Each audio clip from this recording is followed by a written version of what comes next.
Here we go. Hi there, my name's Adam Fielding. If this is your first time watching one of these streams, then hello and welcome. Over the course of the next couple of hours or so, I'm going to be creating a tune from scratch in Reason. I have no concrete idea as to which direction this is going to go in or anything like that. I'm hoping to get some ideas from people in the Twitch stream. Someone said, do retrowave this time. I might do. I'll see where it goes. I've got an idea in terms of sort of instrumentation to get going, but we'll see. I'm planning on spending a little less time this week just dropping stuff into the rack because I feel like it doesn't really show a lot off. So I thought it'd be kind of nice to create a couple of sounds from scratch and see where it goes from there. I'm just going to quickly cover what's going on in my default rack setup so you can see what's going on. I had a few people ask me about why I'm keeping my ozone maximizer, which is a sort of a limiter, why that's in its own combinator and not in the master section, insert section here. So just kind of briefly going over that. I've got the ozone maximizer here. There's no real reason it's in a combinator besides the fact that I might want to add some more devices in there at some point, and it's easy to just keep everything self-contained so I can fold it up. But this actually, I've taken an output from the master section which is going into this combinator here, and then the output is going directly into the audio output. So the absolute last thing that the audio is going to be hitting before it hits the audio output is this maximizer. There's a couple of reasons for that. Number one is I'm using the dither, easy for me to say, the dither functionality on the ozone maximizer. So I want that to be the last thing that the audio hits. Also, if you drop anything into the master section here, this is actually pre-fader. So if you adjust the master fader here, then anything that's being processed here will then be, well, that's the fader setting. So if I were to drop the limiter in there and hook it all up and what have you, and then adjust the master fader up a dB or so, then it would clip because it's going through the ozone maximizer, then it's getting boosted another dB. So it's not particularly useful if you're doing that. So what I tend to do is I treat the master section insert effects as kind of my mix section. So if I want to apply a little bit of compression to the mix before the post mix effects, then I'll just add a little bit of compression or what have you. So say I wanted to put in an M-class compressor there for whatever reason. So that would go through there and it wouldn't be affected by the master fader. So that's great. But still, I want that maximizer to be the absolute last thing that the audio hits before it goes out. So I tend to treat this section as kind of the mastering effects. And this section is kind of mix tweaks, which I don't really tend to use particularly often. I tend to try and get things correct in the mix and not start slapping effects on afterwards. So that's kind of that basically. And all I've got here is a ozone maximizer, just so it's a little bit of limiting. Normally I'd have that turned off if I was working on my own, but for the purposes of this stream, I tend to leave it on so it keeps the levels relatively consistent. And I feel like it's probably not a bad idea to have a limiter on the output for the sake of sanity in general, really. So I've got my standard selection of aux sends. So I've got a UBK reverb, which is going through an EQ to roll off the lows and tickle the highs a little bit there. So that's aux send 1, so it's all hooked up appropriately. Aux send 2 is this Kong, which I'm using as a tape delay. I've used this before in a couple of tracks, and I really like what the Kong delay does when you crank up the reverb. It's a really nice kind of wash of sound, and it doesn't get too out of control. It's really nice. It seems a little excessive to be using a whole Kong for this, but you can always just fold it up. There we go. So the third aux send is this echo device here. So it's a simple sort of ping pong delay. It's set to 3/16 notes, so it's a nice satisfying sort of ping pong delay with a little bit of drive, and I might turn the wobble up a little bit because that's always nice. And my fourth aux send is the DR1 deep reverb, which is I generally consider to be my main reverb. It's kind of for less sort of roomy effects, although the UBK isn't really a room reverb as such. It's more of an atmospheric thing as well.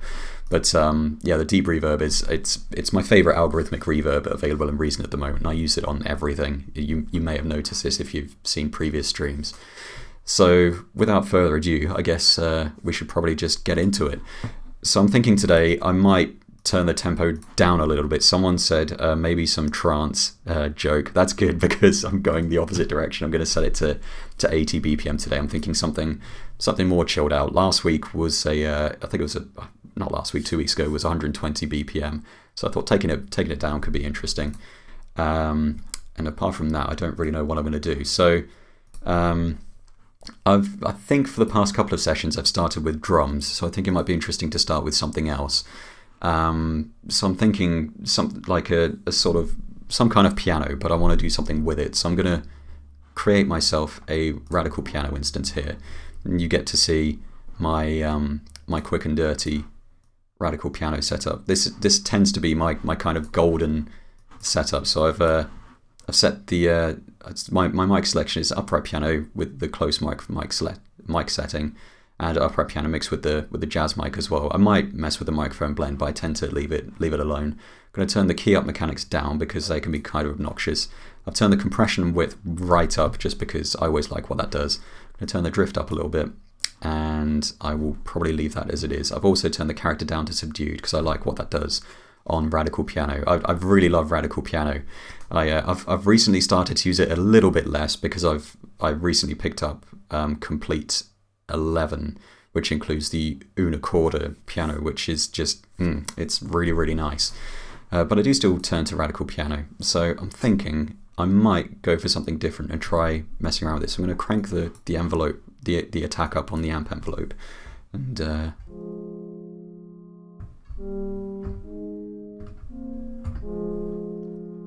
okay, so I might crank the volume up on that. That's better, right. So what I'm going to do first up is it'd be kind of cool to have some reversing effects, and Kilohertz just happened to have a reverser rack extension which would be perfect for this. So I'm going to turn the crossfade up a little bit there. That's kind of cool.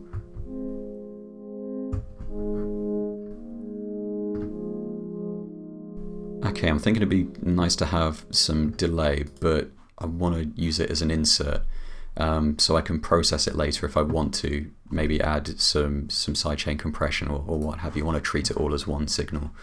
So I might change that so it's, yeah, there we go. And turn the feedback up and have a little ping pong delay there. Okay, so we're getting some. So it's a nice sort of ethereal, almost pad-like kind of effect. That's pretty neat. I feel like it's just missing a little something.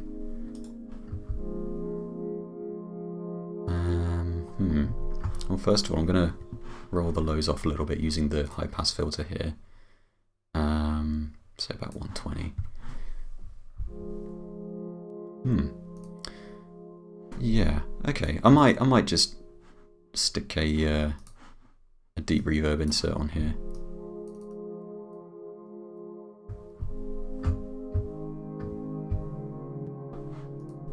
Okay, so that's sounding kind of nice. I'm just going to turn the input gain up on that. Yeah, that's better. I prefer to have my instruments hitting the mixer with at a level that I can tweak. Otherwise, I could have just sort of pushed that fader right up, but then if I want to change it later on, if I want it to be a little louder, I'm kind of screwed. And I just like everything to be reasonably neat. So I'm going to call that piano pad because it's sounding slightly paddy.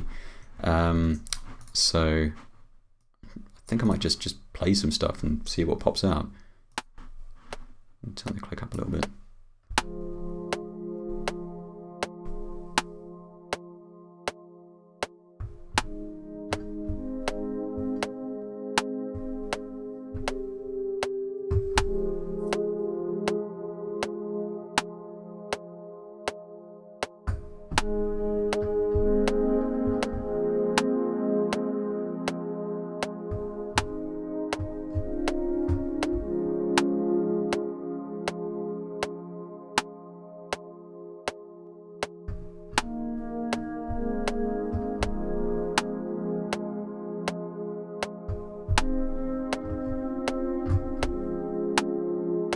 Okay.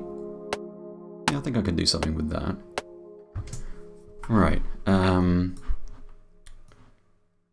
Let's listen back to that.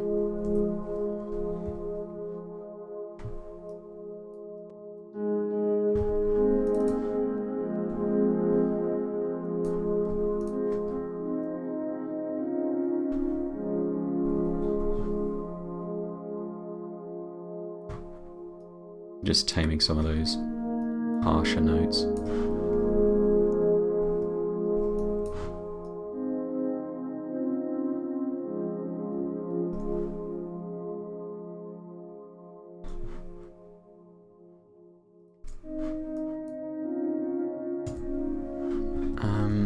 Actually, yeah, I like that, but I'm just going to tweak it a little bit. Now watch as I can't actually record that again. I'm pretty sure it was.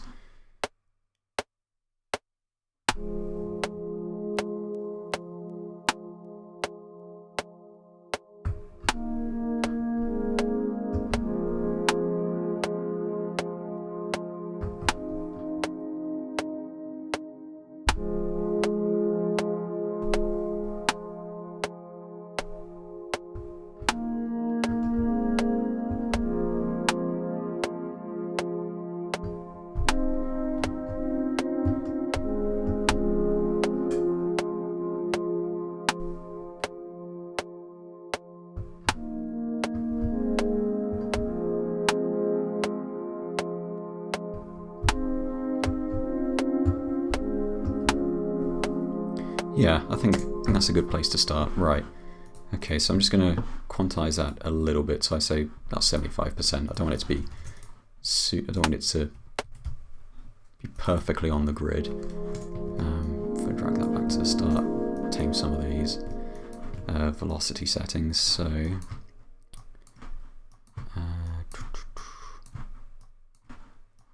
I've got an idea of something I'd quite like to mess around with. I can't remember if I used Neutron or not last week, but I think it would be really nice to use on this piano.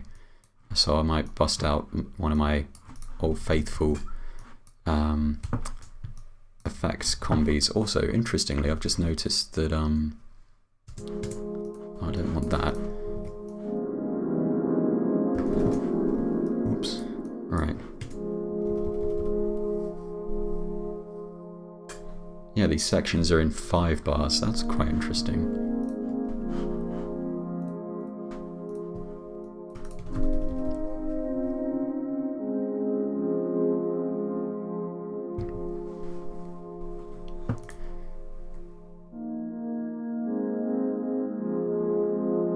Okay.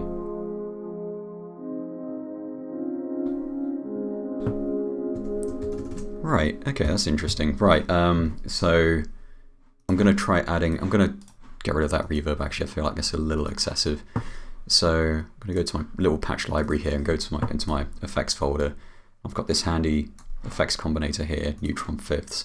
So this is basically a neutron particle emitter. It's kind of a granular effect with some pitch shifting built in, going through a deep reverb, which I can control the amount of reverb using this smear dial here, and the dry wet using the dry wet knob here.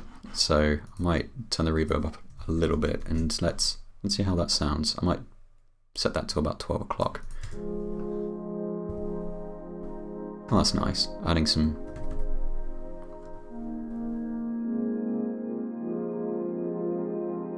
I love the Neutron device. It's really, really good for just kind of adding those extra layers. And I like my fifths, so it suits me nicely. Right, okay.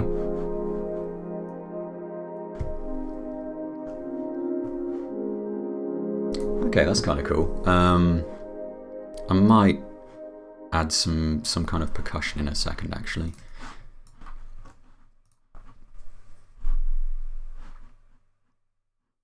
So yeah, I'm just going to fire up a redrum device here and go into my, actually yeah, I'm going to use one of my kicks. So these kicks were made up of a combination of a drum synth called Drum Spillage and a MFB 503 and 522 that I used to own, but I've since I've since sold on. I wasn't really using them as much anymore, but I got a selection of decent sounds out of them. Actually, yeah, I'm going to use that kick. That's really good. Someone said, do you like Eamon Tobin's music? Yes, I do. To be honest, I haven't checked out that much of his music recently. I feel like I'm a little out of touch in that regard. Actually, I'm going to turn that down. Yeah, I saw his ISAM show a few years ago. It was phenomenal. I never saw the bigger version, unfortunately, but I heard that was really good. So I'm going to go into my old faithful Wave Alchemy folder here and into the Evolve free folder here. All this stuff is available for free from the Wave Alchemy website. At least it was. I don't know if it still is. So I'm just going to chuck in a little closed hat there and maybe get some kind of snare that I can play around with. I think that might work. So I'm just going to keep this quite simple. I'm going to turn the length down because that's a bit much, right? I'm just going to zoom out a little bit, yeah.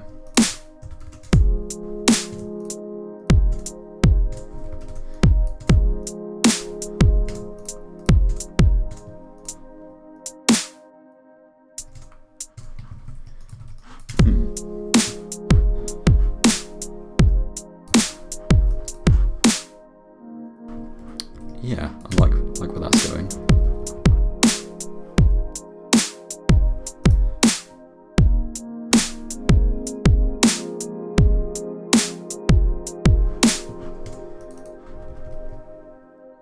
Yeah.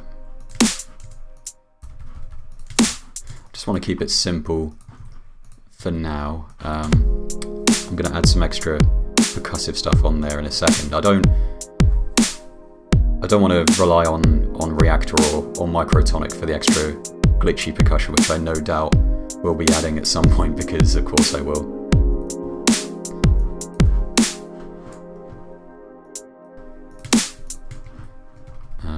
Yes, I'd like to say I'm not going to add any glitchy percussion, but I will, because I am weak.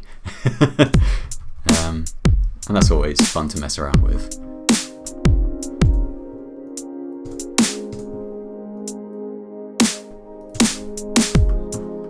Right, one thing I really liked that I did during the last session was adding an extra kind of snap before the snare, and I think I want to stick with that, so I'm going to do a similar thing again. I'll explain what I'm doing. Yeah,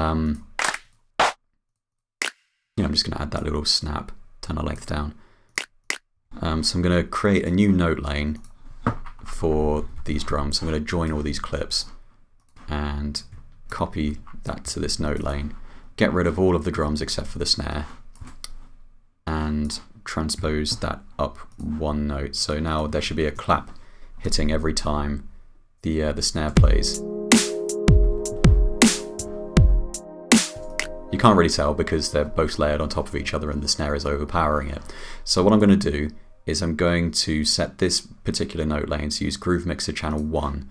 I'm going to go to the Groove Mixer and turn the slide down and set the random timing. So this clap will slide just ahead of the snare, and also we'll get a little bit of variation from the random timing as well. In fact, I might turn that up a little bit, so let's see if that's particularly noticeable. Yeah, there we go. It just gives it that extra kind of crisp sort of pre-snare click. I really like that. For some reason I kind of stopped doing that for quite a while, and during the last session I was reminded that, oh yeah, that's actually a really neat little trick. It just gives it a really nice little click, which works particularly well if you're using these sort of electronic kicks and hits.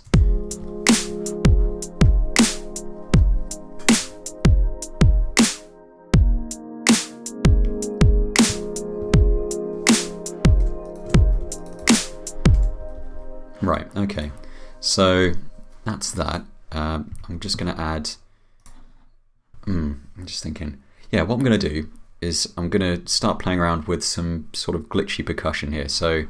But I'm going to try something different this time. I'm going to use a subtractor.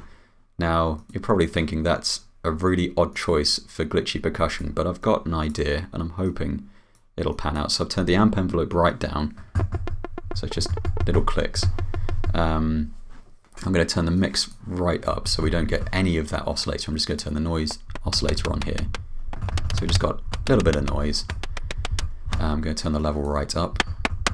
I'm going to turn the filter down so it's quite closed, and adjust the filter envelope and set the velocity so it controls the filter envelope. So it's kind of this little sort of clicky percussive thing. Now what I'm going to add here is a matrix. Turn up the pattern size and randomize the pattern and just play that. So it's not particularly impressive at the moment, but we'll get there. I'm going to roll off the lows.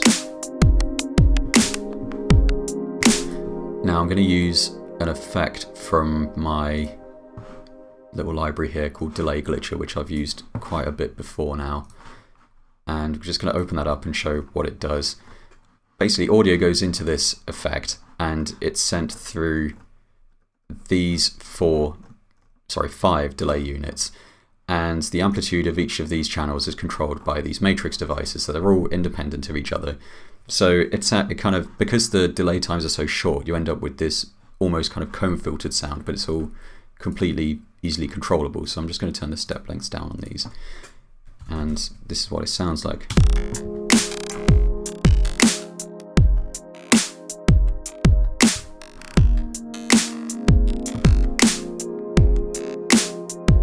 It's just reminded me of something I picked up recently, which I think might be an interesting addition. I'm not entirely sure about this idea, but for now I'm going to add a kilohertz resonator to this and adjust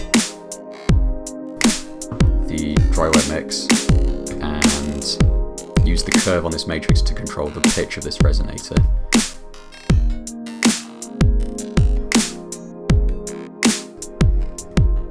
And turn that down a little bit.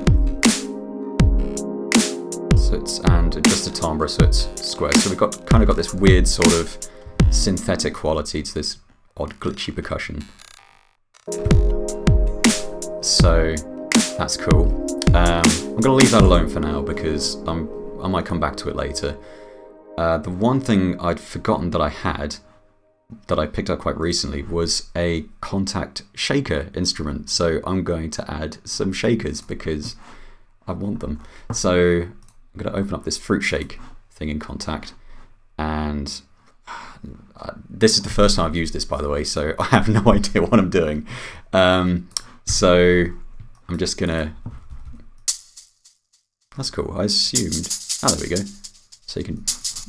Right, I don't want the delay on it. If I want delay, I will add it myself, damn it. So... Oh, there's more to this than I expected. Right, so I'm going to turn the delay and reverb down. I'm assuming that's how you do it. And right, I find it helps if it lasts for longer than a couple of beats. So there we go.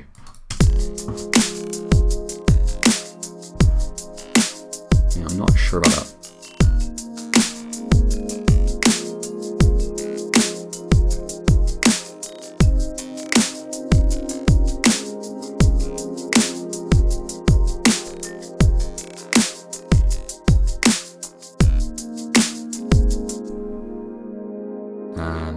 There we go. So that's. Let's see if there's anything I can change with the shaker.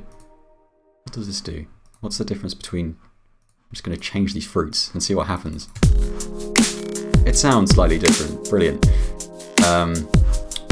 Well, that is a shaker. So what I'm probably going to do is just set that channel there. Protostar has said your stream title is still "Thanks for watching." Ah, damn it. Probably not going to start messing around with that right now, but I can assure you that this is still going on. Whoops. Also, hi Protostar, glad you can make it. Also, I've noticed that Brian and Otto are here, so hello.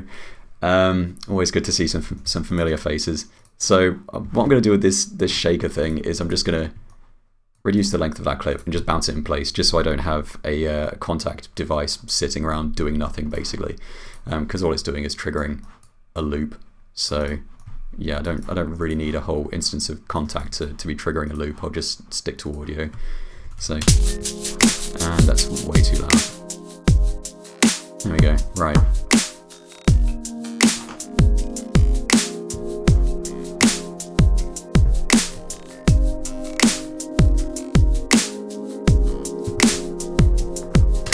Should probably add some more melodic stuff besides this piano. Also, I am going to disable the pattern on this matrix, so when I want it to play, I have to draw in pattern enable there. I don't really need that subtractive track lane either, so I'm going to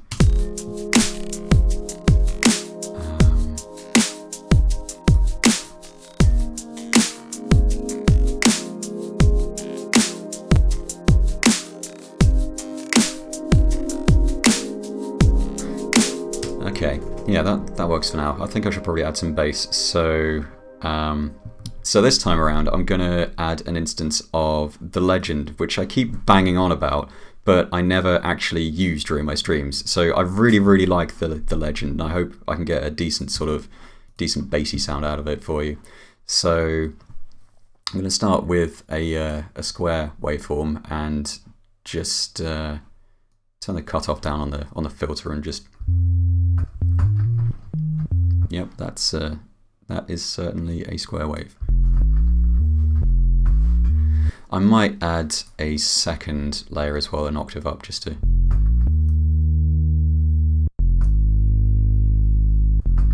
Right, cool. And I'm going to use the mod mix here, adjust the mod wheel a little bit, and have that control on the oscillator. So there's a bit of drift. If I crank that up, you can hear that's drifting all over the place. So that's actually using the third oscillator to act as an LFO. So I'm going to set that to a triangle waveform, so it doesn't have that ramping kind of sound. I'm going to turn it down so it's a slower drift. I'm going to flip around the back and adjust the modulation pitch range so it's not as harsh. Turn up the drift, and right, okay, so that's the start of a bass. What I'm going to do now is I'm going to add the filter. I'm going to turn up the drive a little bit because I like what that does.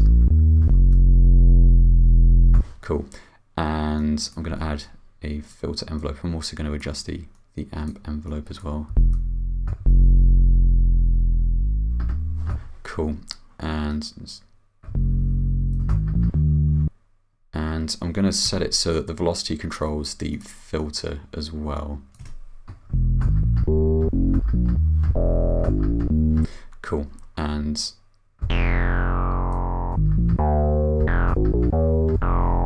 squelchy.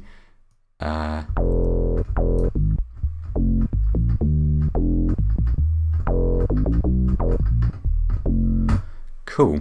I think that'll do the trick. So I'm just going to copy that note lane across so I have a rough idea of what's going on here.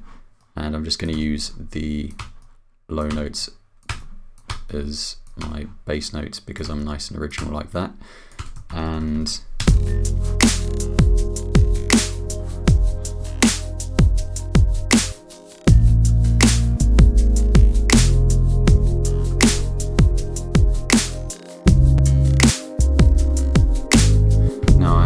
adjust the quantization here because I do want that to be on the grid, and I'm also going to make sure that these extend into each note.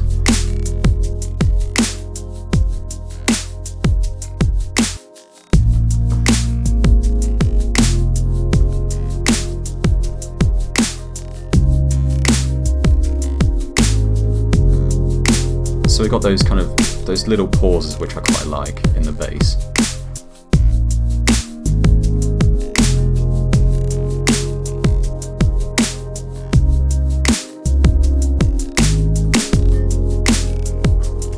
Cool, right.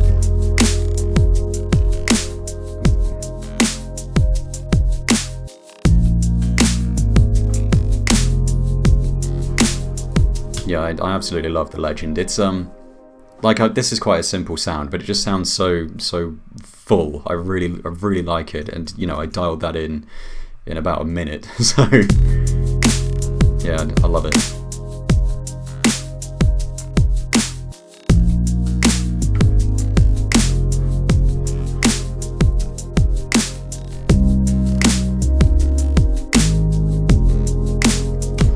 I'm going to add something else to support the piano pad, probably a Europa, because that's what it does best. But I'm not going to dive into my patch library. I'm going to dive into the factory library, which I did contribute a few patches to. I just need to remember which ones they were. I think What Lies Beyond was one of mine. So I'm going to modify this patch in a second, but I'm just going to copy that across. Whoa, right.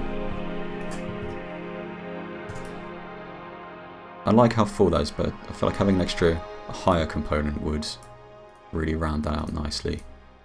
So I'm just going to copy those up an octave.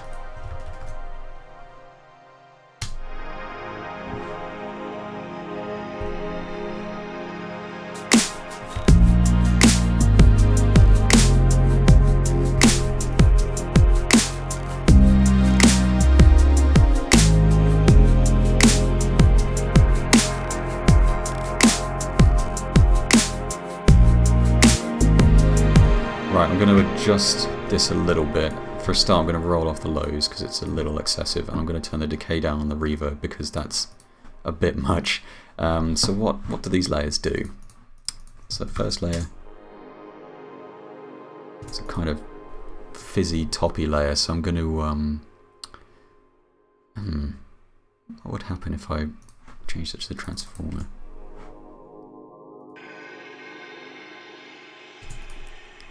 Oh, I really like that. I'm not going to change that. Oh, there's a transformer here as well. I'm going to change this to one of the FM wavetables. I am actually going to pop that up an octave.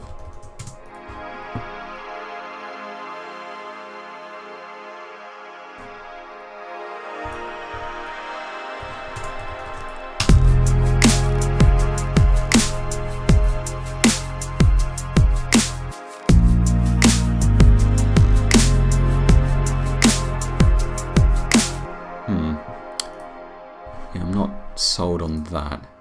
I'm going to change that to bell. It's better. I wanted something that kind of had more of a ringing kind of sound to it.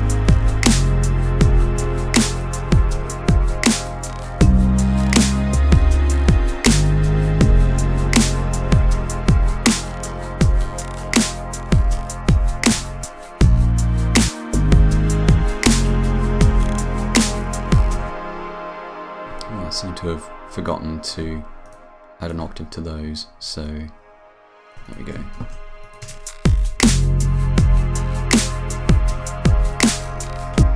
What would it sound like if that went up again?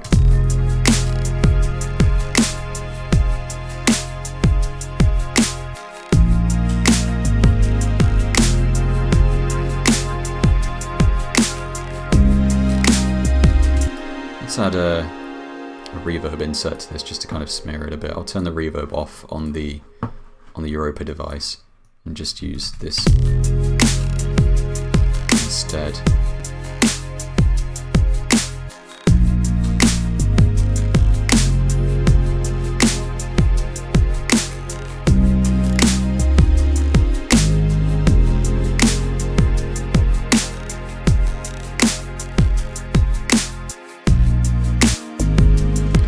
Right, I think it'd be kind of cool to add some sort of lead, so I'm going to fire up another instance of the legend and see what I can get out of it.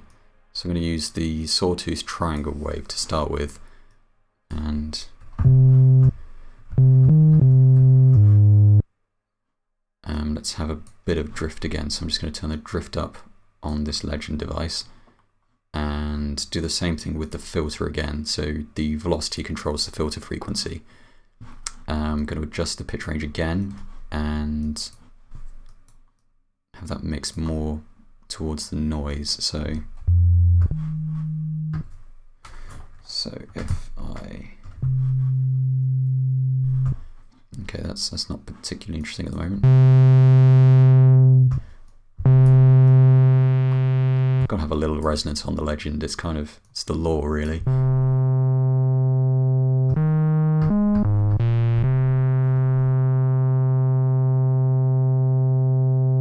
Ah, forgot to turn that on. That's why I wasn't getting any of that that vibrato. So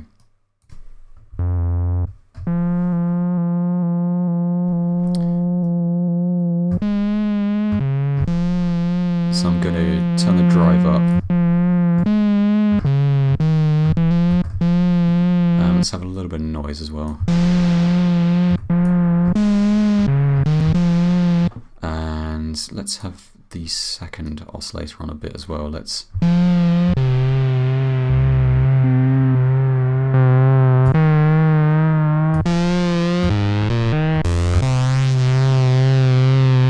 Okay, that's interesting. Just adjust the amp below.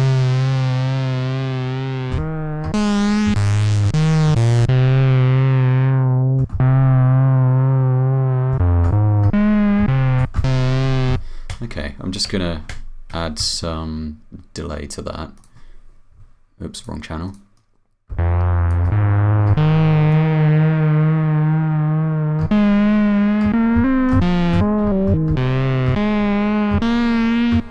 Okay, that'll do. A nice sort of simple-ish lead, but I'm just going to copy that bass line and modify it.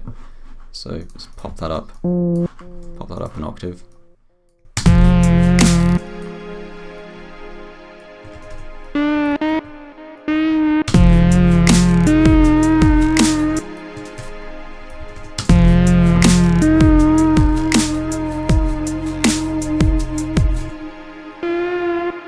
That's a bit much on the reverb.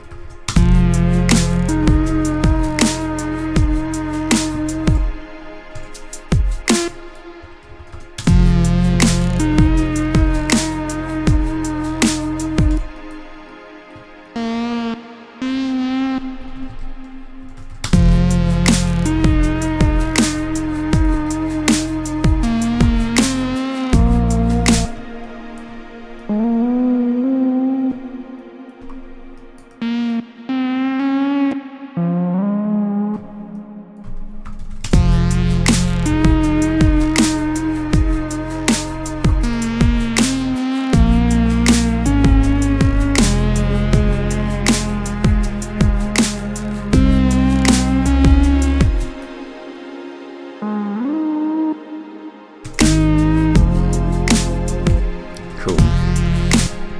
Oops, yeah, didn't see that.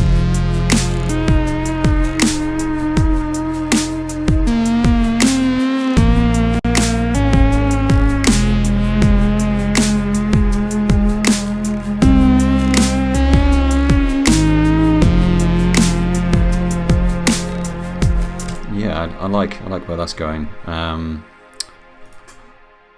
Yeah, Brian said, very Boards of Canada sounding, love that drifty mogi sound.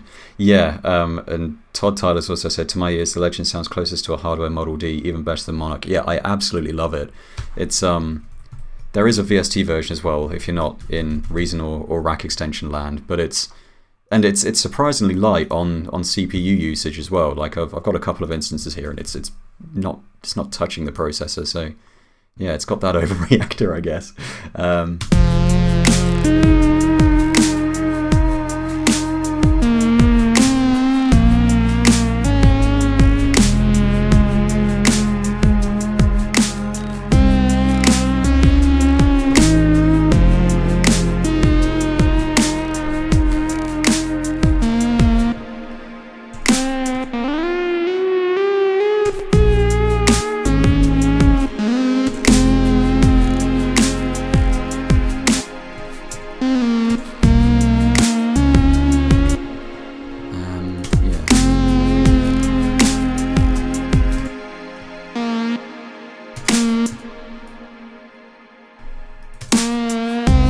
Someone said you LFO'd the lead too. Yeah, the Legend, it's you can assign the third oscillator to act as an LFO basically. So there is a setting on the third oscillator and all the oscillators, so the range is low, so it's acting as an LFO.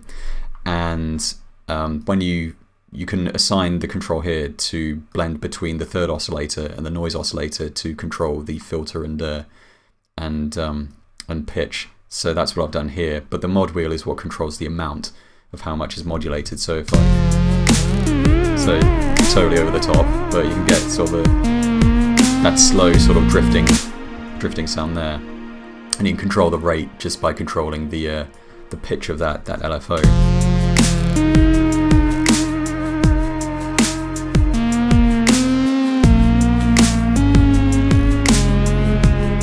It's a bit much now.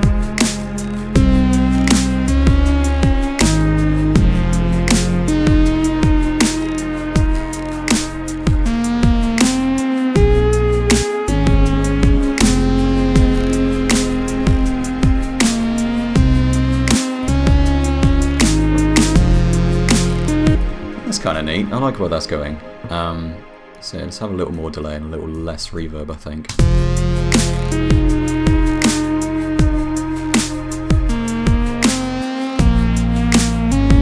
Oddly, I seem to have got more in the habit of relying on insert effects rather than aux sends, mainly because it means when I eventually get around to bouncing the stems of a track, everything's included in the tracks, as opposed to, whereas if you're using aux sends, you basically get all of the reverb, all of the delay, all of whatever on their respective channels. You can't separate the channels out unless you bounce all the tracks manually, which takes forever. So I have started using more inserts, oddly, but it works.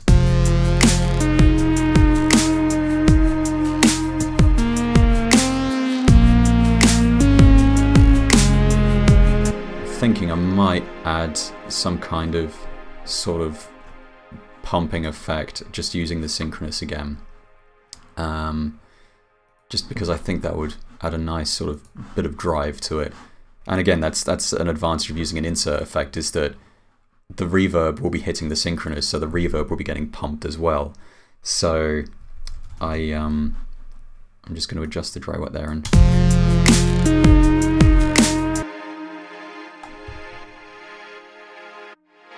so when it's fully wet, that's quite extreme. So I'm going to keep it about there, yeah.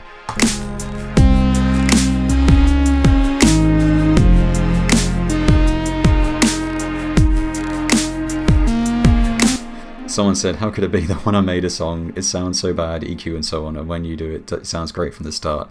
I know it's kind of a tongue-in-cheek comment, but actually there is a serious answer to this, and that is that it's something I only really realised recently, is that I tend to do a lot of sort of pre-mixing in the rack and through my choice of instruments.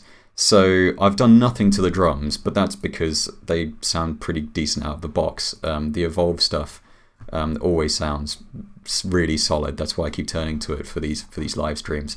The piano, I've rolled off the lows because the SSL has the high pass filter built into it, and I've done that with a lot of these things. It's more about cutting, I think, than anything else. Someone said invest in tons of refills. I mean, that is one way of doing it. Here I've just used stock stuff or free stuff or creator stuff from scratch. So I wanted to try and do something like that this time, except for the shaker, which I just stole.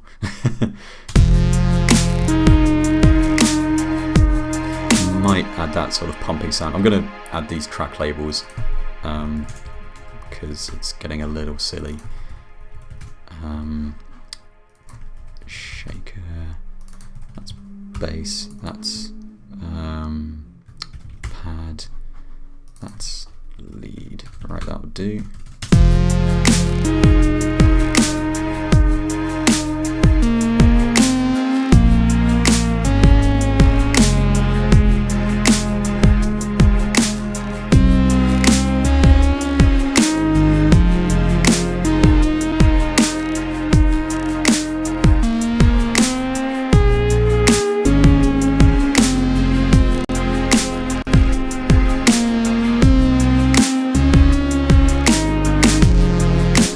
Okay, I think I should probably start doing something with this in terms of the arrangement, otherwise I'm just going to be stuck. It's weird, I'm going to be stuck in 10 bar hell. I don't think I've ever... Well, it's been a while since I've worked in sections of 5. I tend to stick with sections of 4, but it's always nice to change things up from time to time. So, how am I going to start this track? I'm going to turn to a trick which I haven't used in a while. I'm not just going to add one of my Europa Relay atmospheres to the start. I'm going to do something which I haven't done in a while. So I'm going to mute the drums. I'm going to mute all the percussion. Turn off the bass. In fact, I'm just going to have the pads. But I am going to bypass the synchronous stuff, and I'm going to export that as an audio file, and I'm just going to call it Untitled 2, and I am definitely going to save this in a second because I've just realised it's called Untitled 2. I haven't saved it. I am dicing with death. Reason is super reliable, but I feel like I'm tempting fate a little bit here. Right, so if I just call that live stream, there we go, nice and original. What was I doing? Let's fire up good old pull stretch. So I'm going to open up that thing that I just exported. Did I put it on the desktop or in here? Oh, let's try that again. Actually, no, I'm just going to stick it on the desktop. Sorry, I'm going to stick it in the export folder because it's easy to find in pull stretch. So let's fire this up again once that finishes bouncing. I could have just copied it. I don't know why I didn't do that. Alright, so I'm going to go into export and pick up this live stream thing here.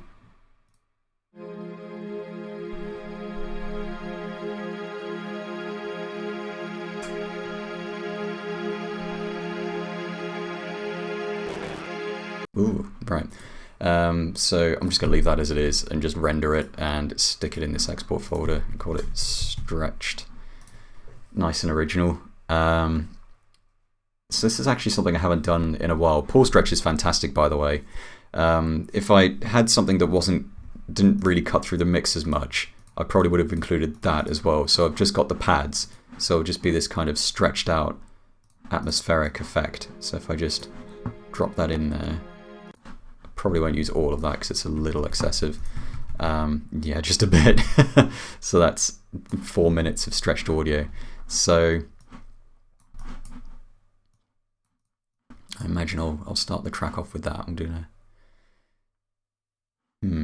yeah, I'm just thinking, shall I use blocks for this? No.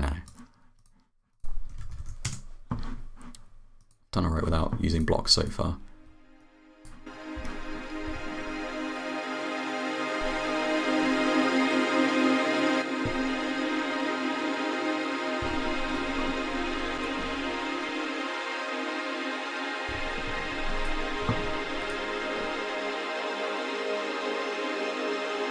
So there we go, we've got this really nice bed that I can use as an intro. I might have the piano sort of fading in as well. But I'm just going to use that section there. Or am I? No, there we go. So I'm going to use the low pass filter on the SSL mixer here. Just have that fade in over time.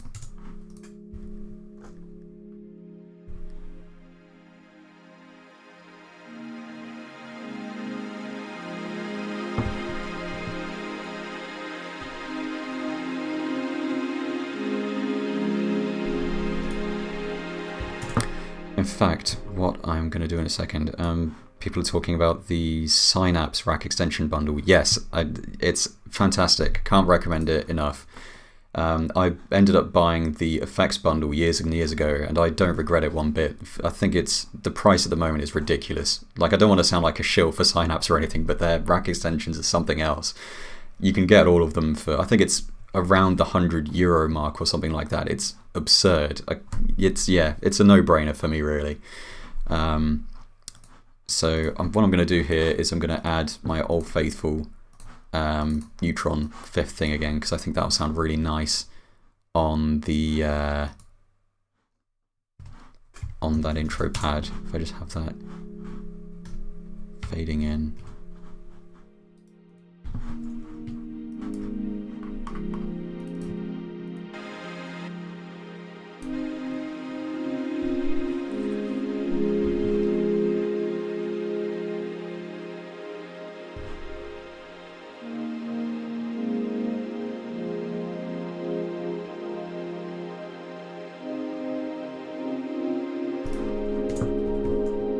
So now I'm thinking this will be a good time to start introducing, actually if I just do that, so yeah, if I introduce the bass and have that fade in a little bit. I've just realised the synchronous devices are still turned off, so I'm going to turn those back on. And I'm going to have that piano fade in as well, so it doesn't come in right at the start. But I'm also going to have that pull stretched atmosphere come in a little quicker as well, because as it is, it's taking its sweet time. So I'm going to use the SSL low pass filter again. You may be noticing a theme here. I do like my filters, right?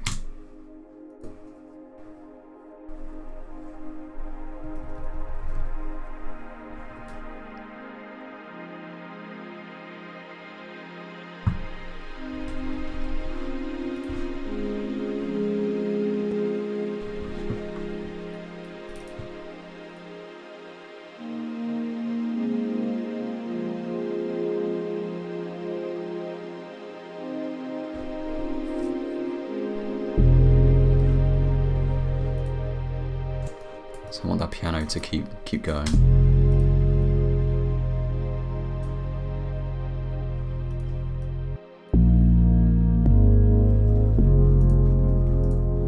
And I'm going to have those shakers come in over time as well.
So this seems like a good moment to bring in the drums.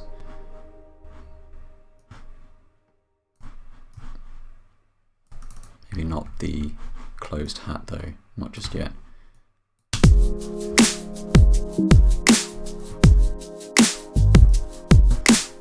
And I might open the filter up on the bass as well.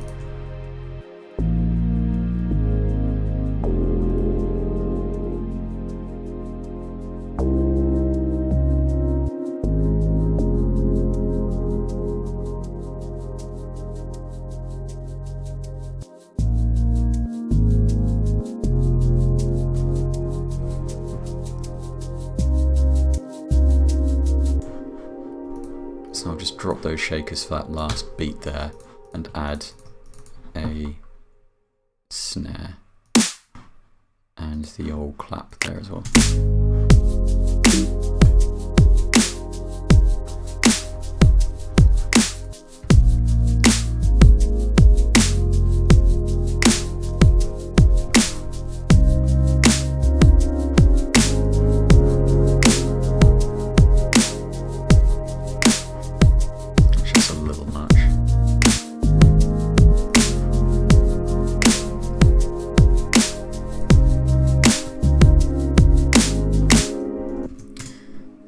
Okay, keeping it steady, and I'll just add, just keep it going.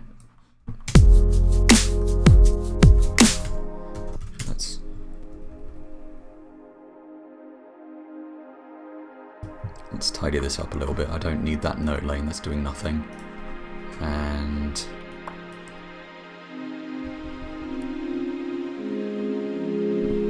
let's have that pad come in as well.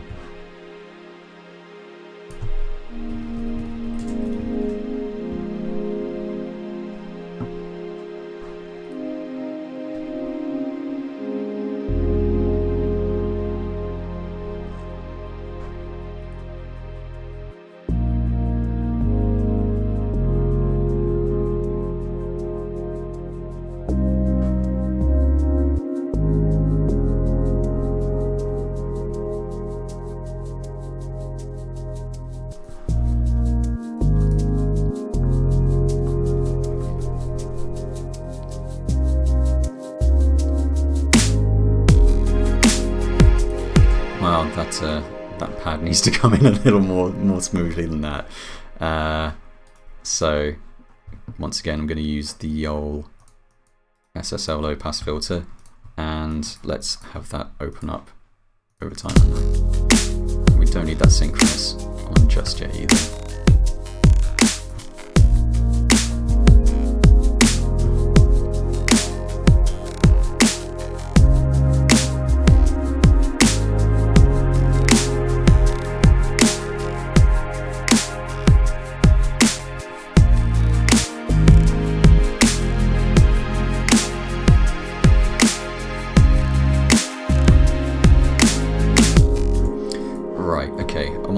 Glitch percussion to kind of come in over time as well, so that should be easy. So just fade in that subtractor.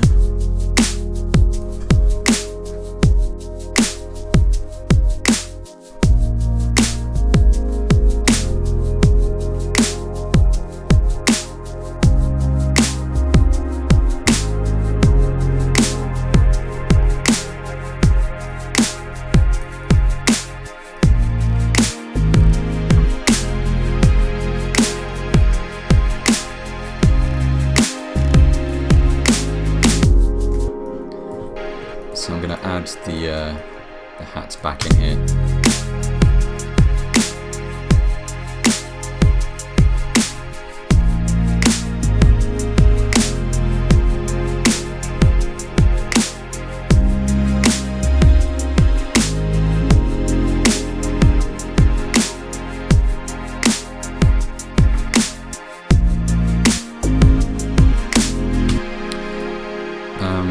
I'm going to add like a little arp. Do you ever get it, anyone in the chat, do you ever get it when you're working on a track and you start, like you actually start hearing ideas, not just kind of in your head, but kind of in the mix? It's hard to describe. Like I can hear an arp that's just begging to happen. I'm struggling to remember what it would actually sound like now. I'm going to use the old Poly 6 because of course I am. Yeah, this will be interesting. Yeah, so I was just listening. I thought, oh yeah, that's be kind of nice to add. Right, so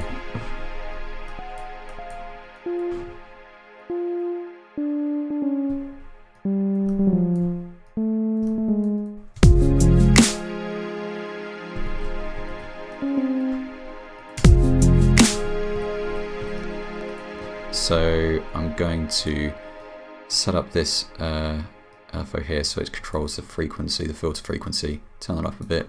Let's turn up the drift because I want some drift on that, and turn the release down. I'm definitely going to change that. It's not going to sound quite like that.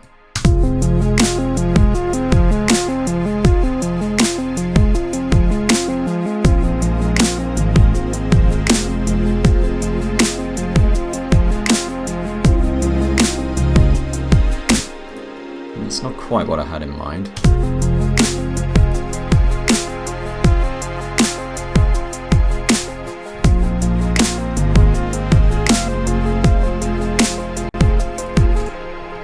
No, I think what I need is more of a sort of mono tape delay on that.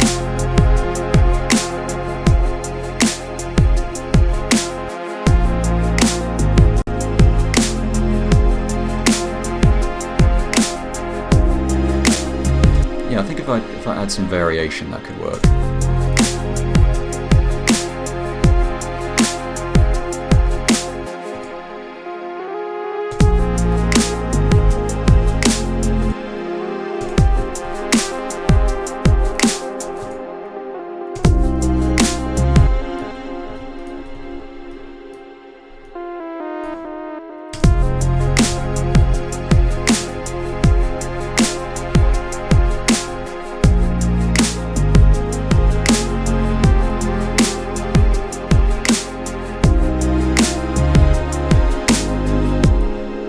So it's just a nice extra sort of melodic element there, which I might fade in as well.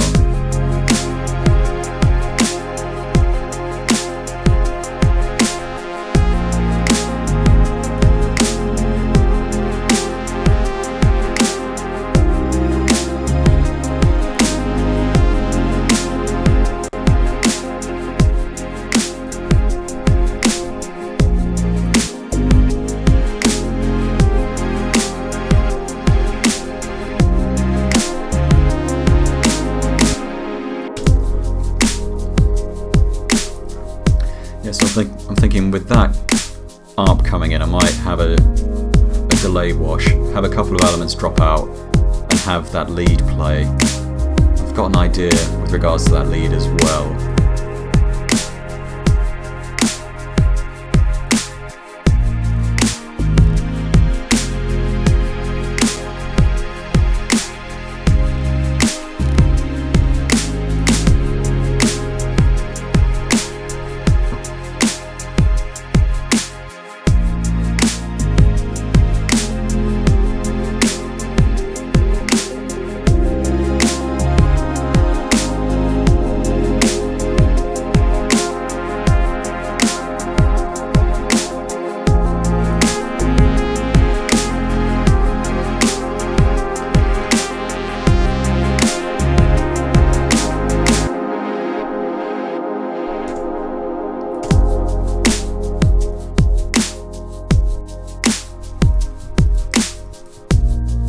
So I'm just adding this delay wash to that arp that I've just added, and that lead should come in there as well. I might take that extra pad out as well.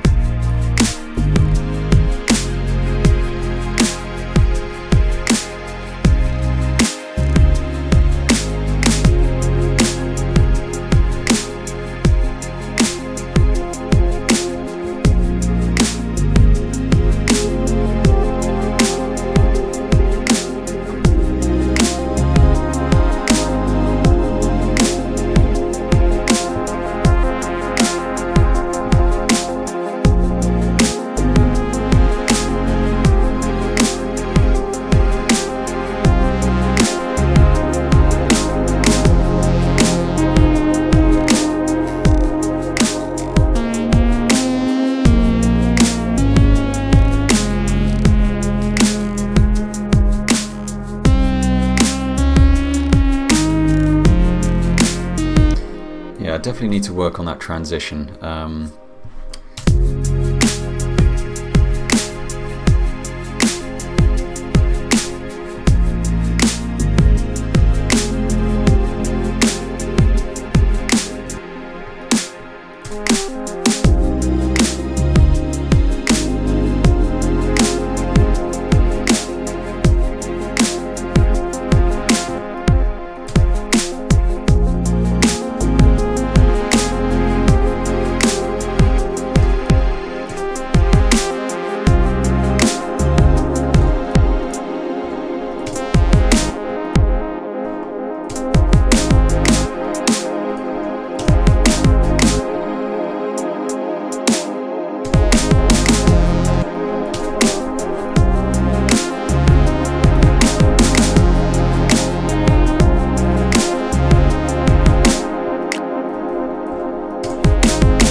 Right, I'm not going to use my little reversing effect, which I've used in the past couple of sessions. I am going to use a thaw instead. Just going to have like a sort of noise rise, but I'm going to use the static oscillator, so a static noise. So that kind of adds a sort of crackling. So if I increase the density.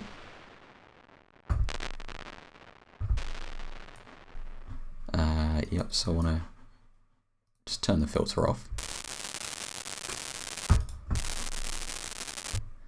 Have a bit of reverb on that, and by a bit I mean a long reverb but quite dry. So it sounds a bit like a sparkler really.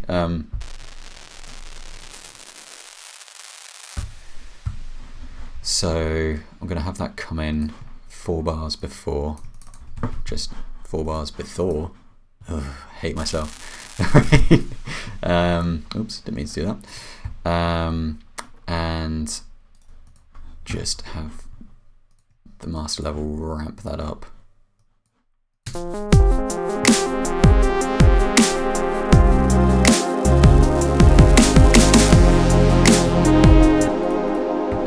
I'll automate that reverb so that it increases, yeah.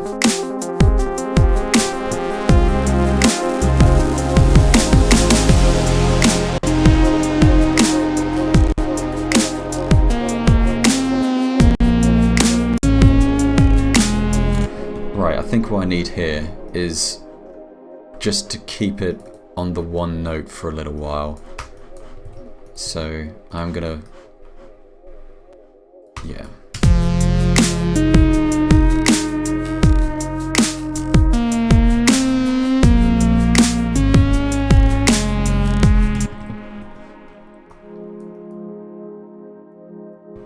Okay, so.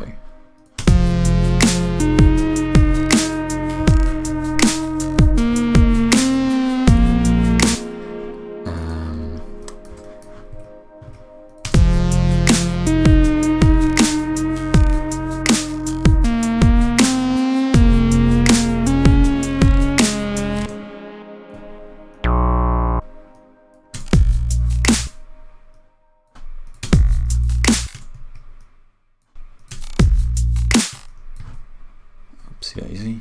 So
interesting.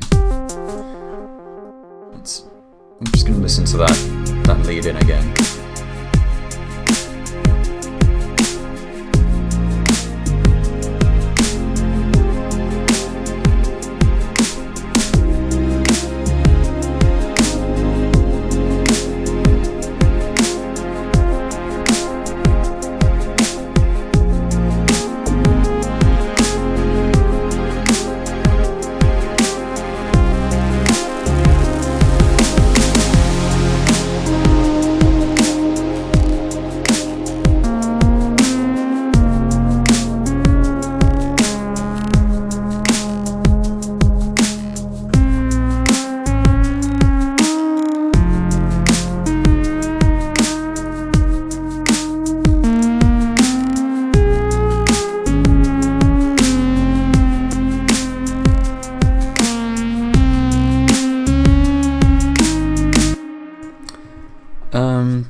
A couple of people have said this song needs vocals.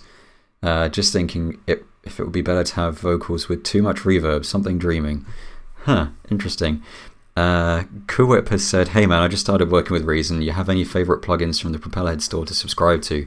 I haven't used the subscription service myself actually, but I mentioned this earlier, I would strongly recommend checking out the Synapse bundle. The Kilohertz plugins are also super useful. I've already used a few all over here. I've got the reverser, the delay, the resonator. I tend to use the Factorator for stereo widening, like quick and dirty stereo widening sometimes as well. That's really useful. Trying to think of what other things I use. The Legend, which is part of the Synapse bundle. I use the Poly 6 a lot. It's just so damn quick to get stuff dialed in quickly.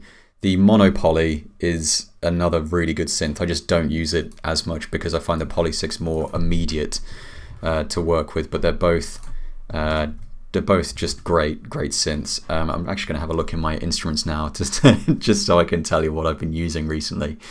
Silent is always a safe bet.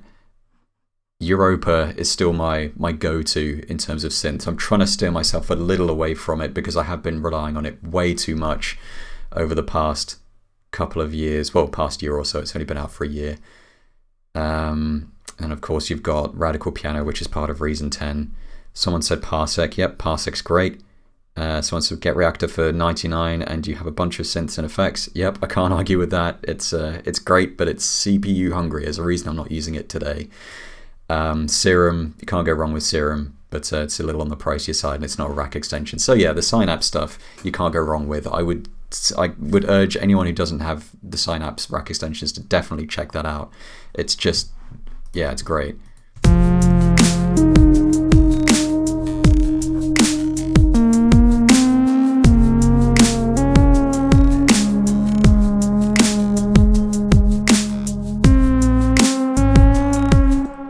I might adjust the timing in this section actually, because it just sounds a little awkward with that extra bar on the end. So I might, so I'm just going to chop that bar out there, and hopefully it won't sound too weird. It's just the lead sounds a little odd in my opinion.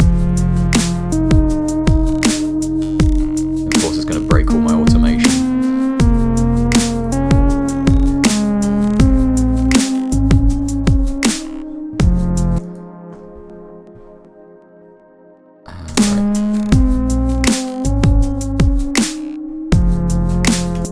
I should probably keep a copy of that kicking around so I don't... Oh no, I've already broken it. Yeah, actually, yeah, so that's fine.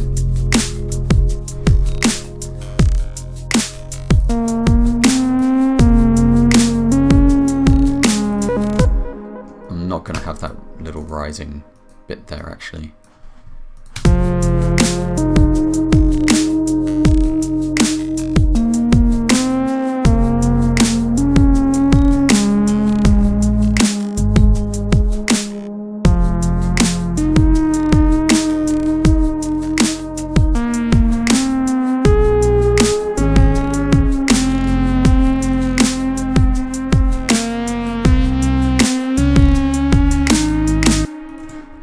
That's cool. I think that sounds a little less awkward. I think that extra bar there was a bit odd. So now we've got, yeah, 1, 2, 3, 4, 5, 6, 7, 8. Yeah, so we've got 9. For some reason, 9 bars sounds more natural than 10 in that section. I have no idea why. So I'm going to increase the velocity on the pianos here as well, which is something I meant to do.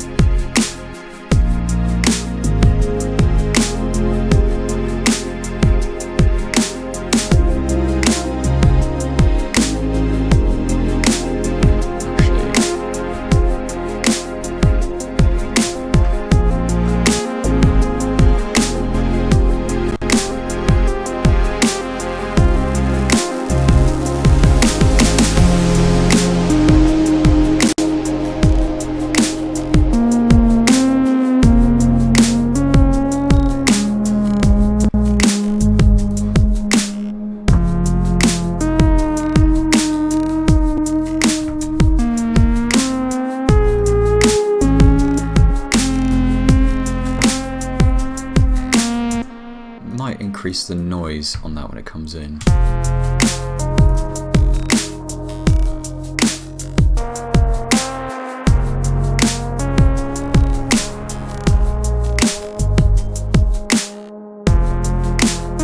I'll get rid of that little glitchy bit. I want that to be silent.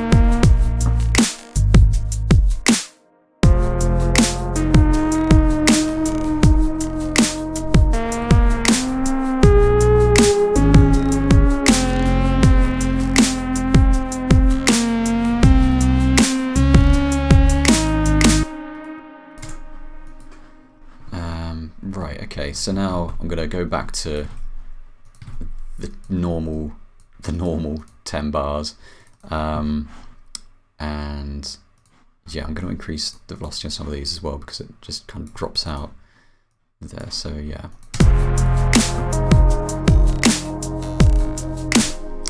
Someone said, for me, Dune 2 was a killer. That thing is a beast, as everything from Synapse.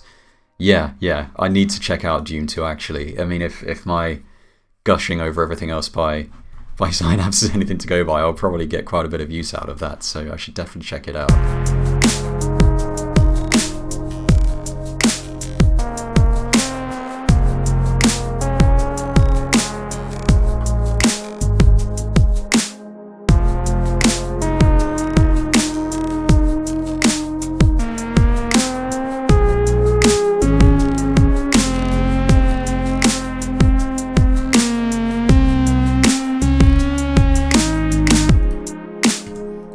Right.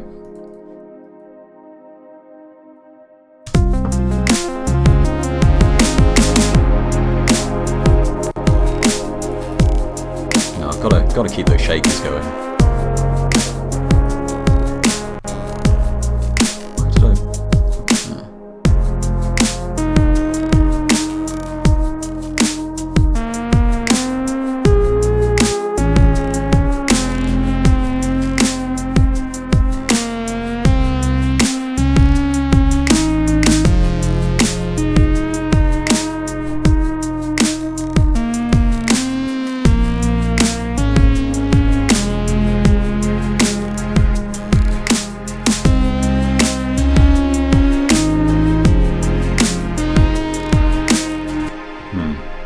I'm just going to play it from the beginning just so I can think about where I want to go with this.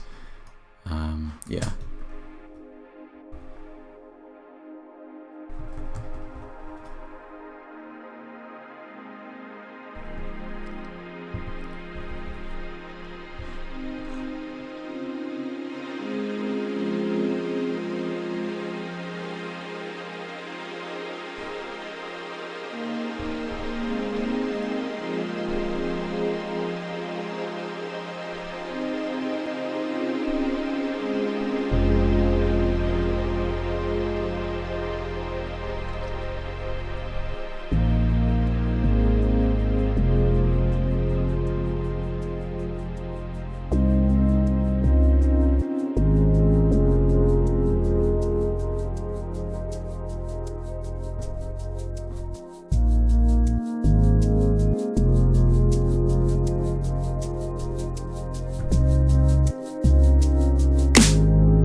think what I'd want is an extra element with kind of sort of a chopped, gated kind of feel to it.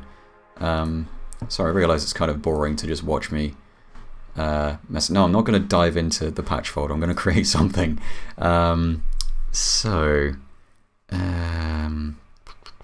do I fancy using here? I haven't used Antidote for a while. Let's use that. Now I just have to remember how to use the damn thing. I'm pretty sure it's self-explanatory. So, yep, that's pretty much how I expect it to sound. So I'm going to turn the drift up to start with, because why not? let's have, well, I want some fifths. Yep, turn this bottom up.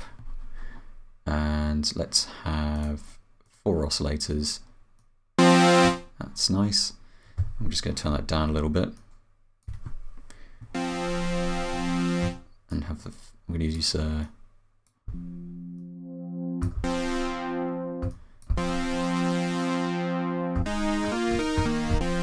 that's pretty straightforward, but it should do the trick. So I'm going to use LFO1 to add some proper pitch drift.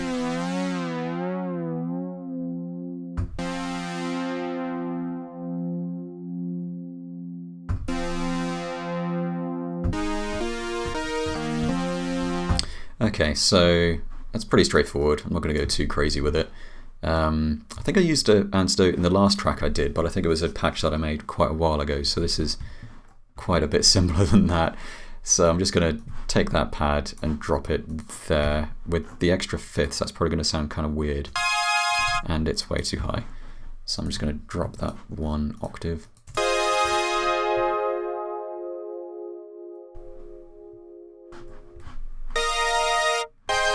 Okay, I'm going to drop that another octave.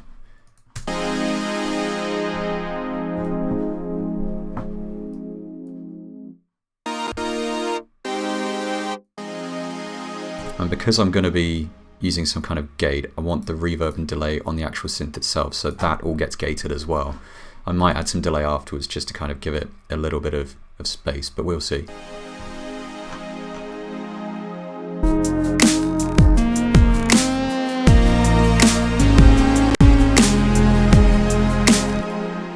So I'm going to dive into the kilohertz folder again and use a transgate.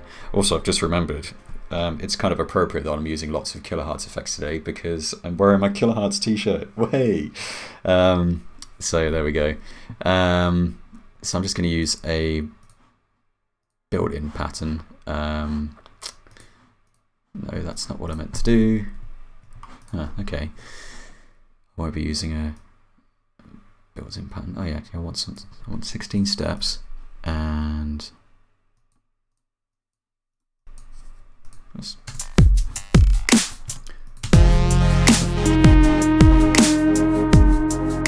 okay, that does not sound great.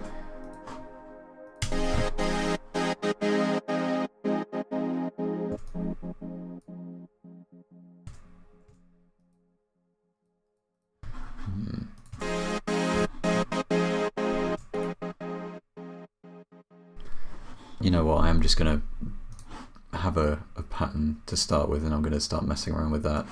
So we just have that, and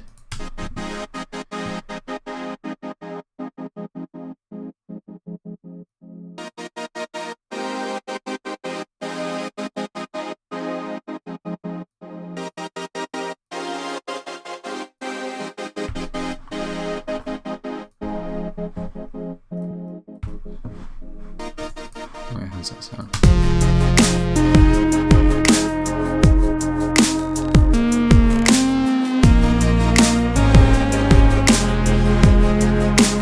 Yeah, I'm not really feeling that.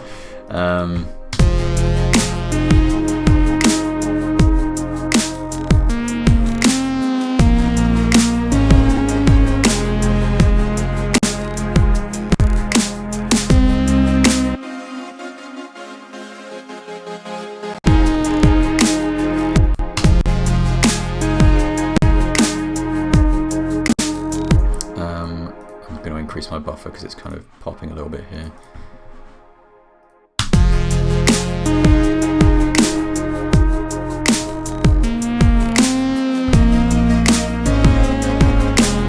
Yeah, I'm not really feeling that. I'm just going to get rid of that idea. Sometimes you just have to know when an idea isn't going to work, and that wasn't working for me.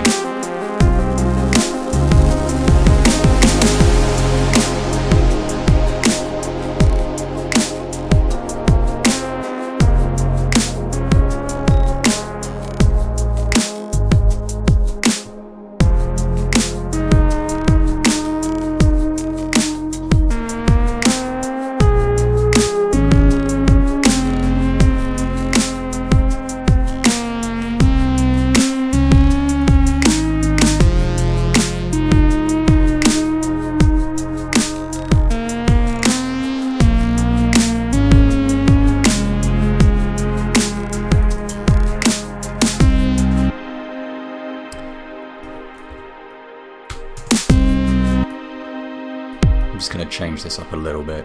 Have the shakers drop for just that little bit there.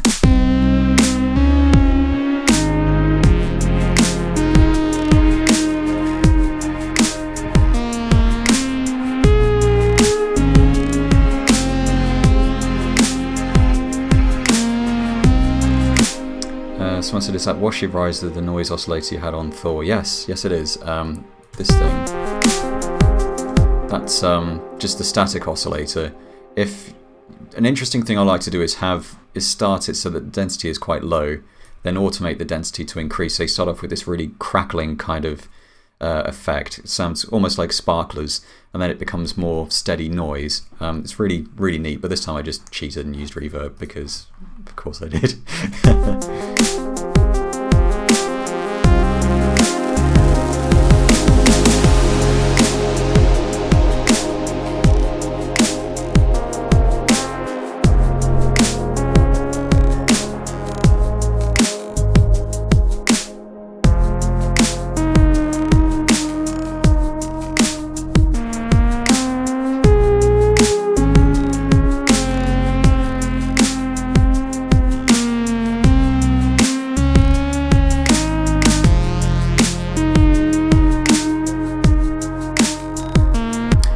I just need an extra little melodic touch, so I'm going to use the monopoly, not monopoly, yes, the monopoly, and just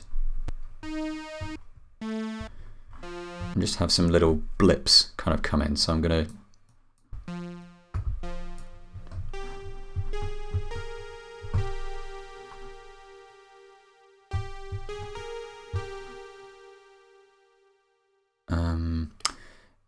actually, this probably isn't the best choice for this. You know, I'm gonna use a Thor, I think, actually, because I just want a kind of a. Actually, no, I'm gonna use a Europa. Just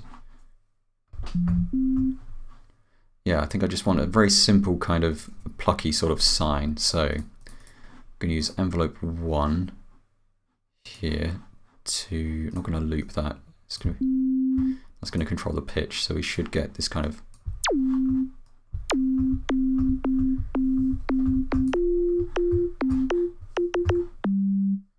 Right, so if I want to keep this simple, it's not a...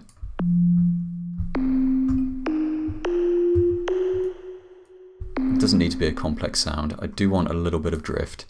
So, yeah, so I want LFO1 to control the pitch there.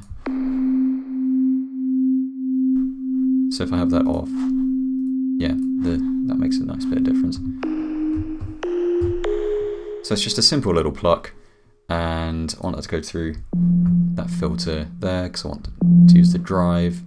Envelope 2 is going to control the filter frequency, so it's a bit loud. Not sure about that reverb.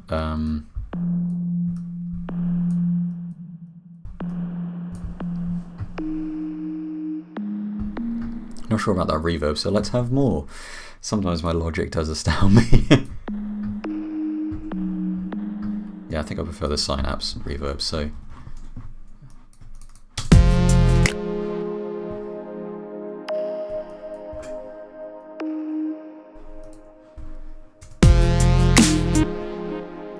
I'm going to increase the release on that, and I feel like I want some kind of distortion on it. And maybe a little bit of phaser, so let's have some more. Yeah, okay, that's kind of neat. Turn the release down a bit.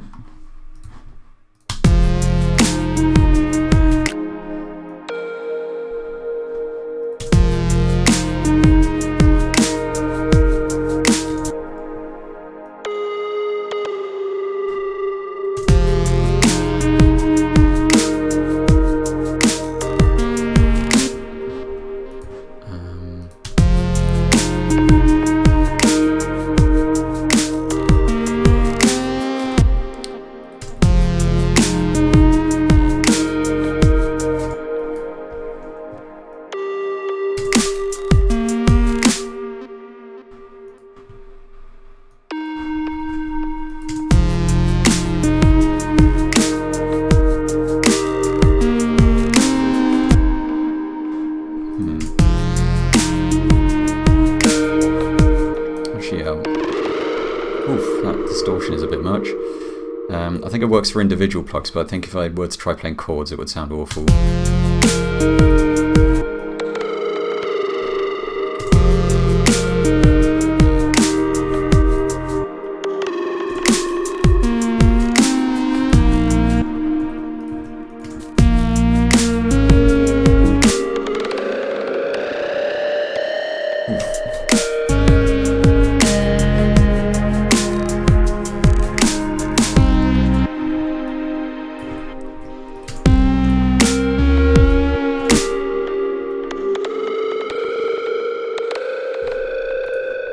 Actually, yeah, I don't want that shaker to go. I think it just sounds a little weird without that in there.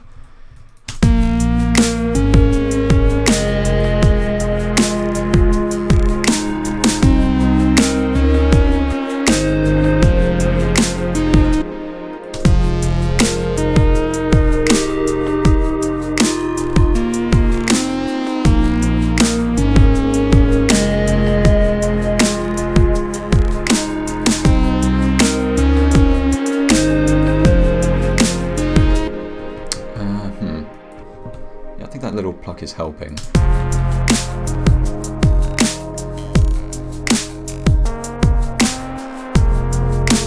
Actually, that's distorted pluck.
Some extra kind of percussive element, probably just a some kind of ride would do it.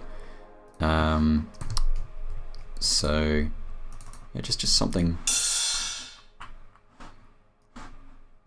Yeah, that'll do. Something simple and to the point, like me. So.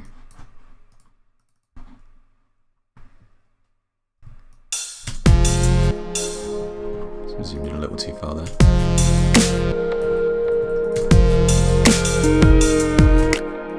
And no, I think that kind of off-kilter thing doesn't really work for me.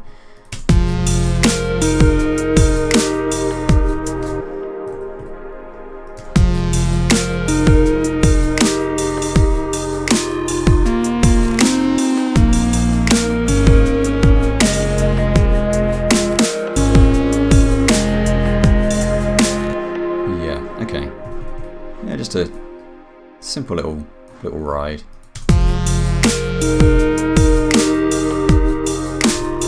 Not sure about that sample though. Maybe just increase the pitch a little bit.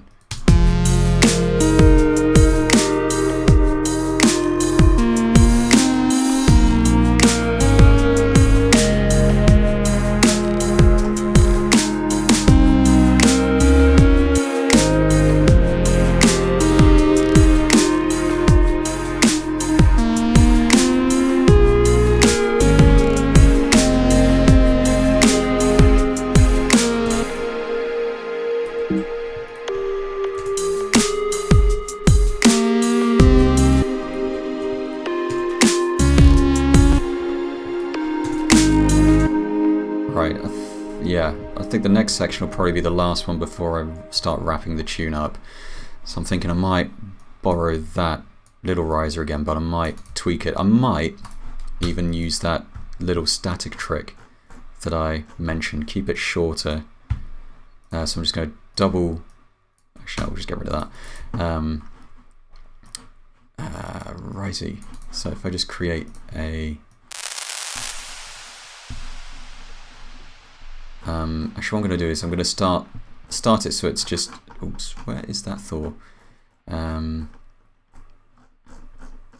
I being really, yeah, there it is. I'm just being dense. Speaking of dense, I'm going to automate the density on this. So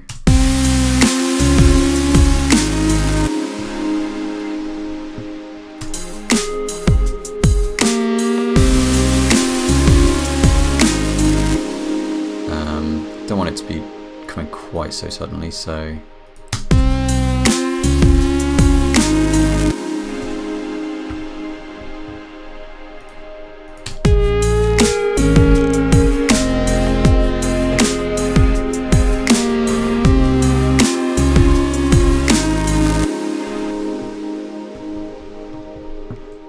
actually I'm going to automate the reverb as well so that comes in. Oh well, great, that completely undoes what I did, right.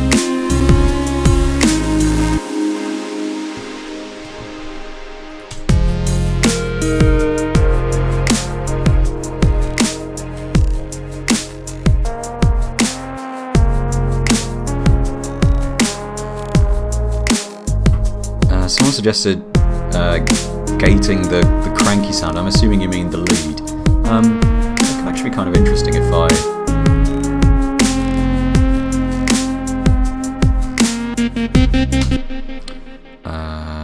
so what I'm thinking is I might I was considering just having the gate kind of fade in. Now this is an instance where a dry wet control would be super useful, but handily I have a patch called crossfade template which does exactly that. So if I create a gate here, I don't use the alligator very much these days, so this is going to be interesting. So so I don't want any of the dry signal going in there. So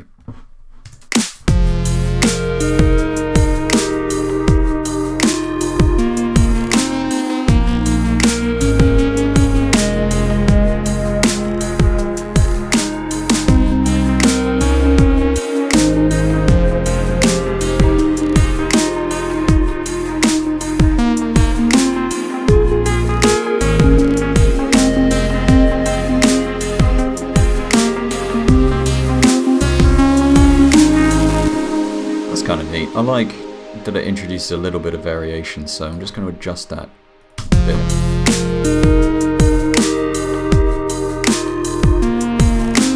I don't want shuffle on.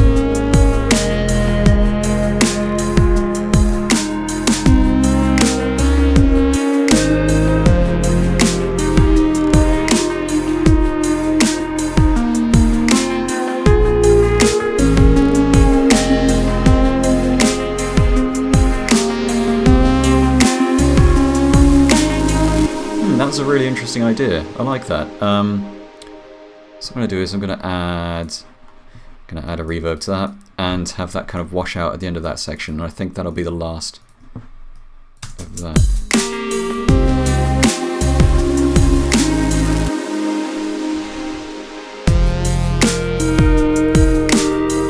I'm going to have that gate come in a little sooner.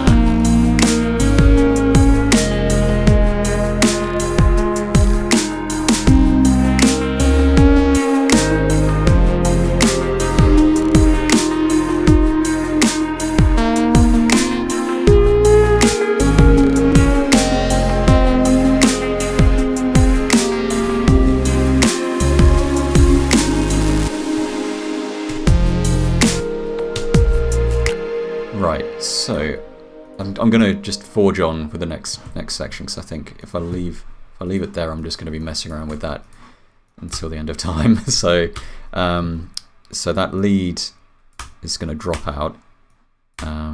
That's done. That's done. And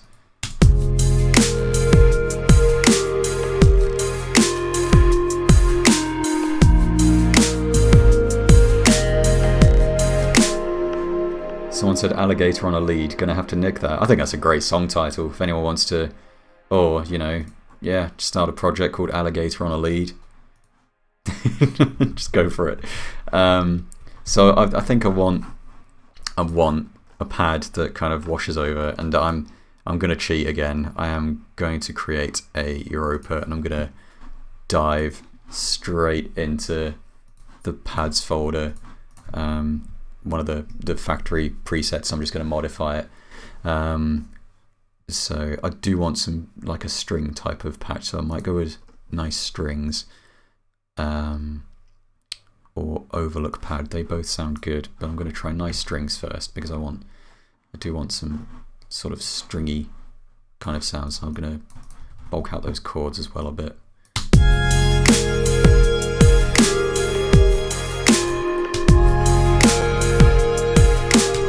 It's not really doing it for me. And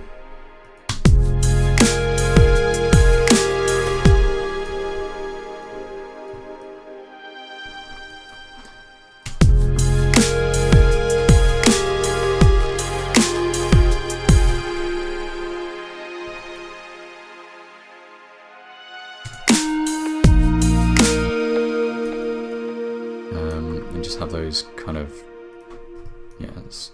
Actually, I'm just going to set the velocity of all of these to 100, so they're all the same. Actually, no, not 100.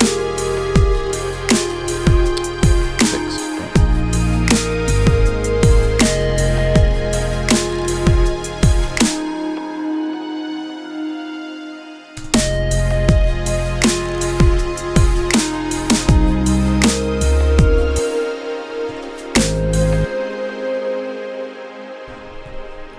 Not too sure about that pad, so let's try something else. Dreaming pad, that sounds nice.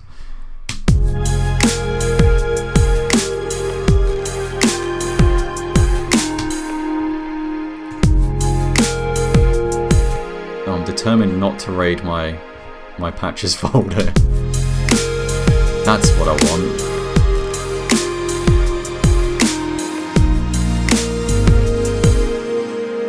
But I don't want the there's a couple of things I want to add actually. Yeah, so what was I doing? Yeah, I want to adjust the attack, so I want that to come straight in.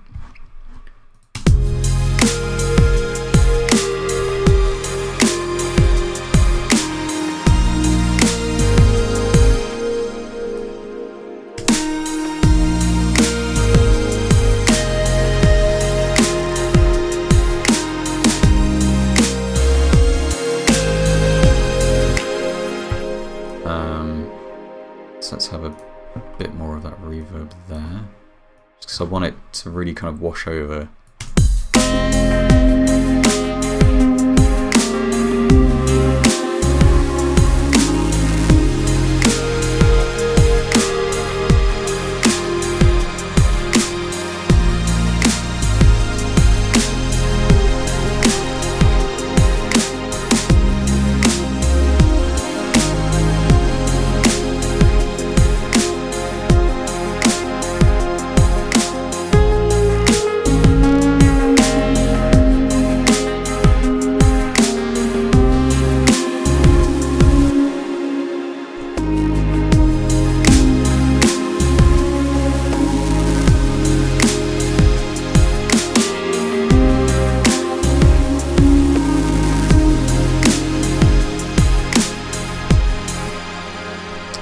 Someone's asked me, do you sometimes use players? I mean, no echo and chords. Yes, I do.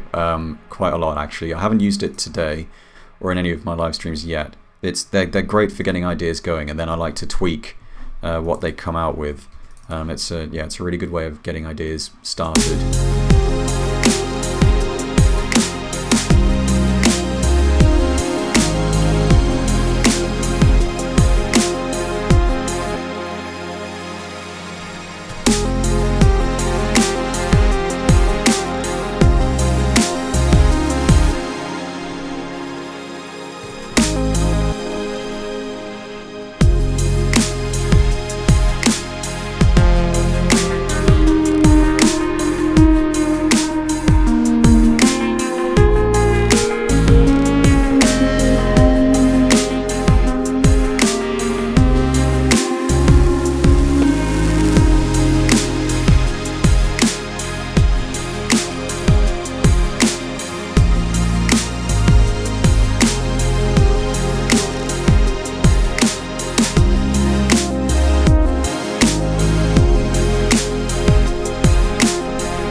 Right, I'm going to grab the drums from earlier in the track because I don't want that variation there.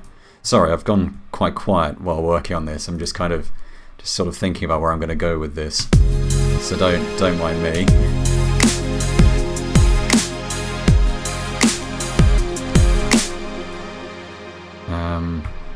Yeah, I feel like I just want some extra kind of percussive elements. So I'm going to raid the loop supply folder in the Reason Factory Bank and just see glitch and noise, right?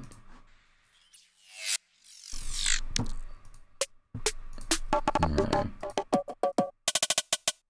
Nah. Yeah, it's not really doing it for me.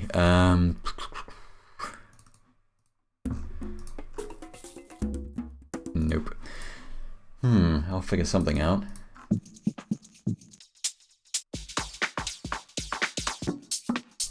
Could be interesting if I just...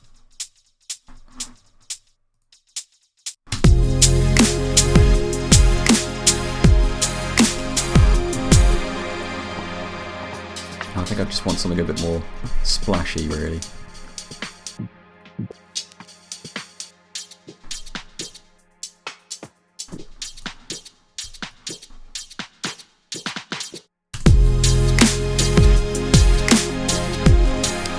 Nope.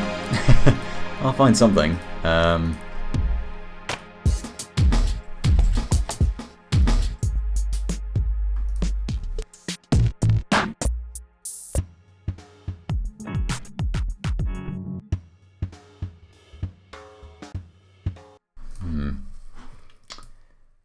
You know what? Yeah, that's not really doing it for me. So let's get rid of that.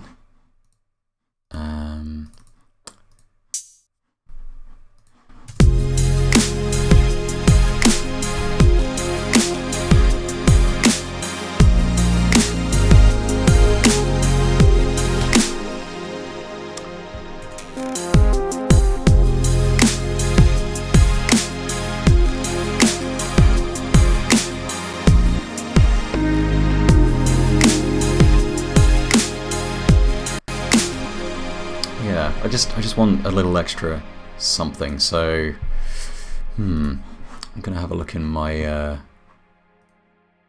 my Patternarium folder and see if there's anything in here.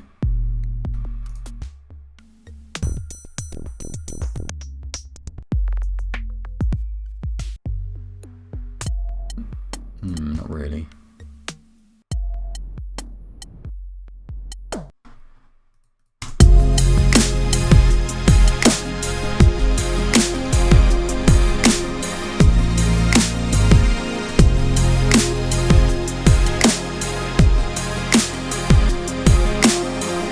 Actually, that kind of works. Adds a nice sort of reverby pop.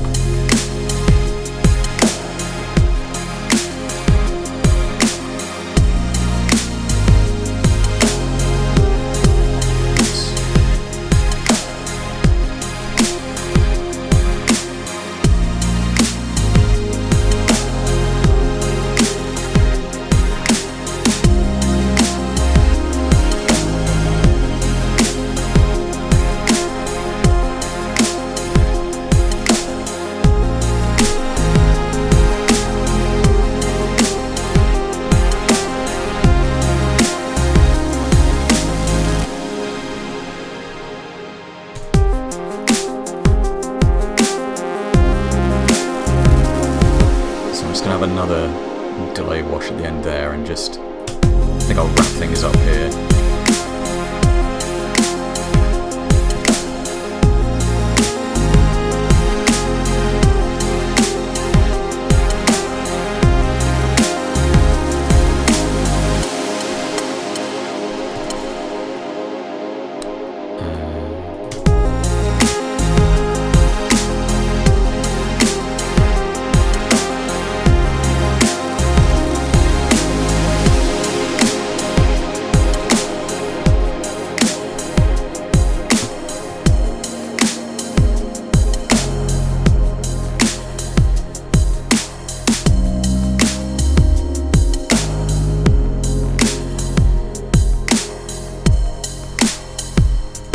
So I want to fade out that patternarium loop that I dropped in. For anyone unaware, the patternarium loop comes from an awesome drum synth called Microtonic. There's a service online called the Patternarium, which is fantastic for coming up with quick ideas. It's basically a semi-generative pattern generator for Microtonic, so it comes up with patterns and drum sounds that you can copy and paste directly into Microtonic and then mess around with. It's really, really good. It's a really useful way of kind of just getting ideas going.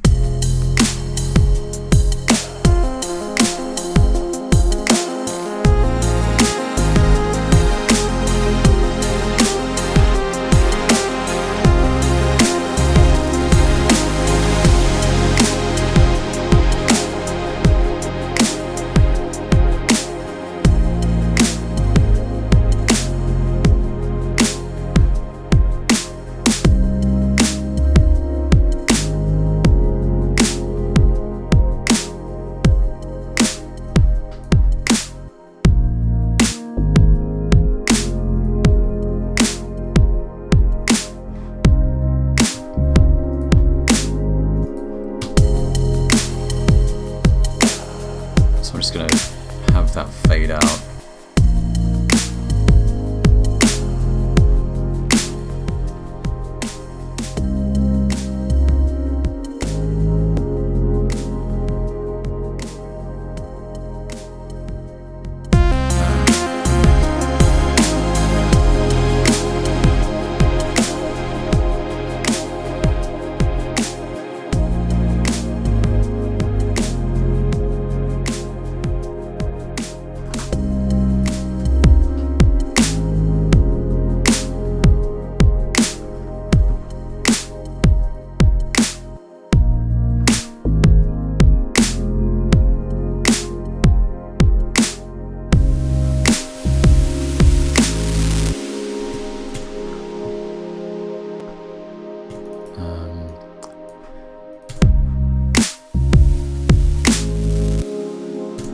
I just want that to be more of a steady noise burst.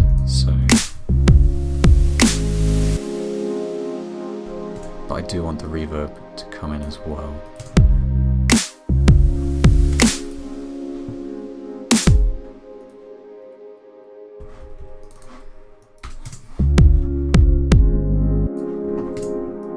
Just have a final kick there.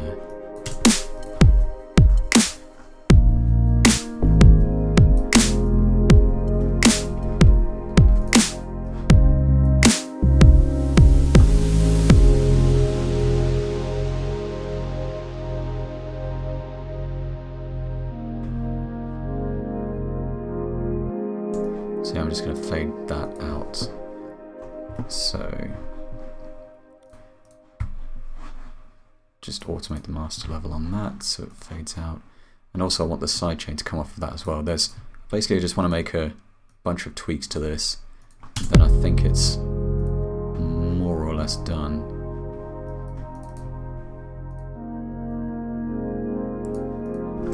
And I might have the intro atmosphere coming again.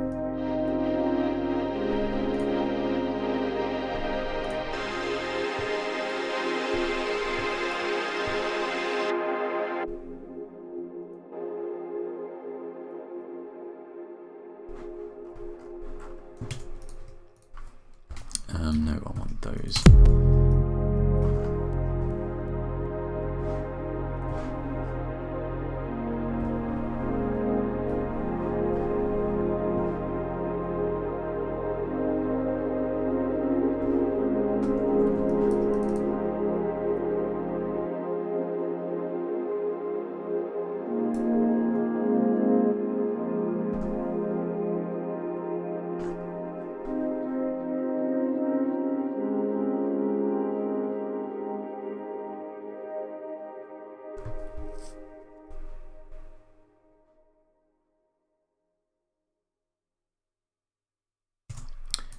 Right, okay, so I'm just gonna pop I'm gonna throw in a line mixer in the master section here, because it doesn't really matter if that comes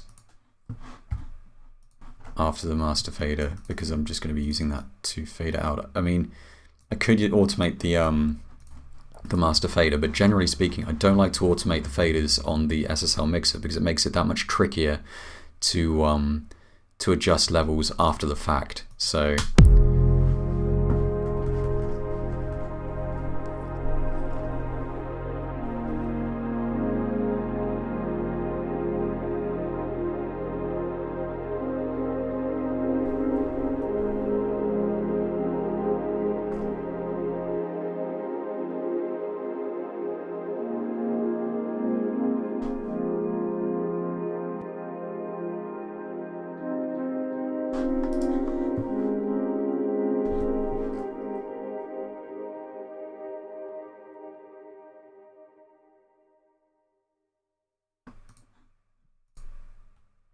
cool. Right, I'm just going to save that and listen to it from the beginning and see if there's anything I want to tweak.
think it's nearly done. There's just a couple of things I wanna try out. First and foremost, I just want to try adding a couple of like just little vocal washes towards the end. Nothing major. I just kind of want to try it. It might not work. If it doesn't work, I'm not gonna beat myself up over it. So I'm just gonna disable audition here.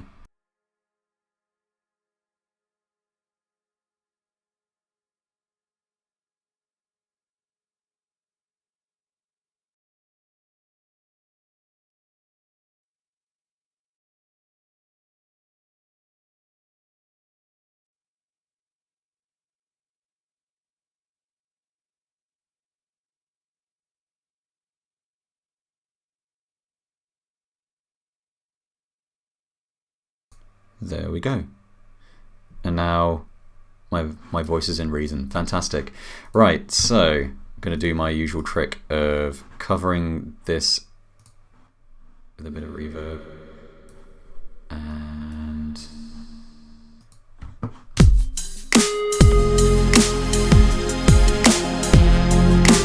let's see how that works.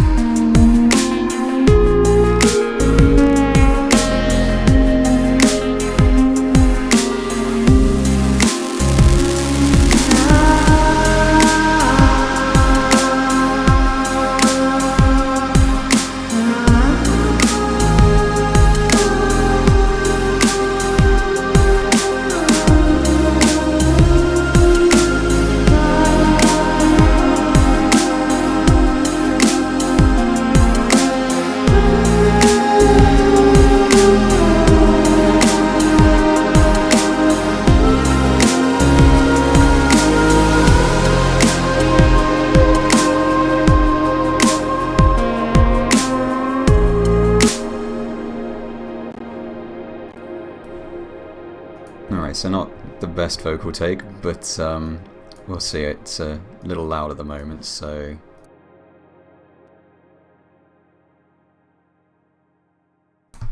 So, I'm just going to use pitch correct because I'm a big old cheat.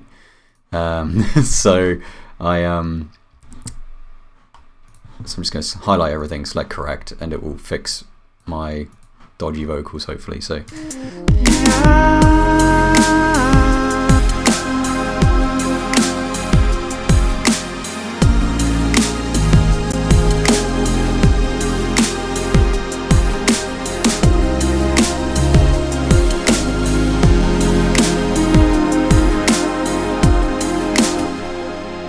I'm going to use the RE2A just to kind of correct my vocals, and because I'm lazy I'm just going to use the vocal preset here.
So I'm just going to listen to that.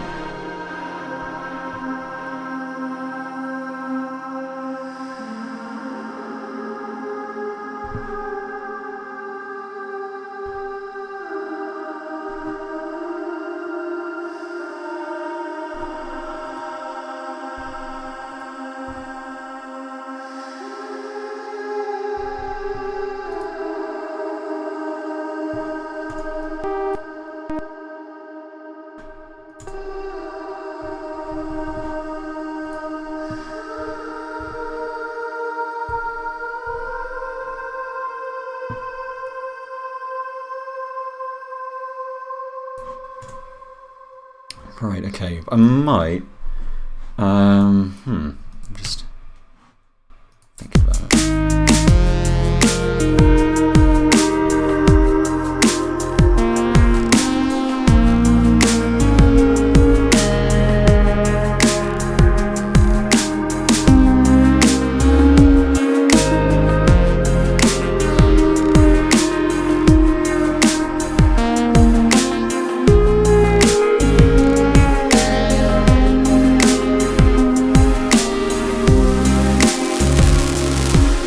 So what I might do here is use that same take, so it comes in a little sooner, but I'm going to layer some additional vocals on top, so that could sound interesting.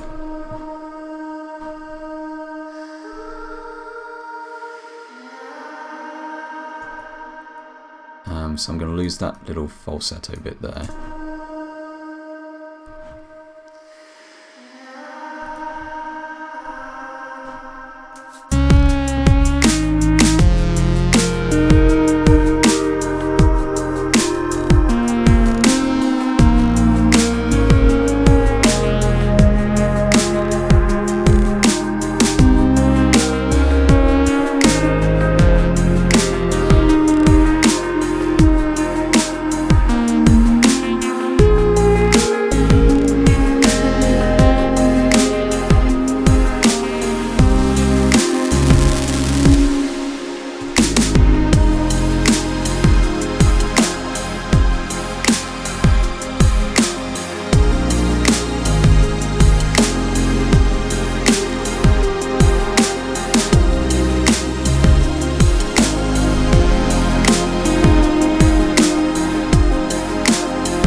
So I'm just I've muted a couple of channels because I'm experiencing quite a bit of skipping here, so I'm hoping just muting a couple of channels will help me out there. But I think this is probably going to be the last thing I add, which is going to be some extra vocals on the end. So let's see how this sounds.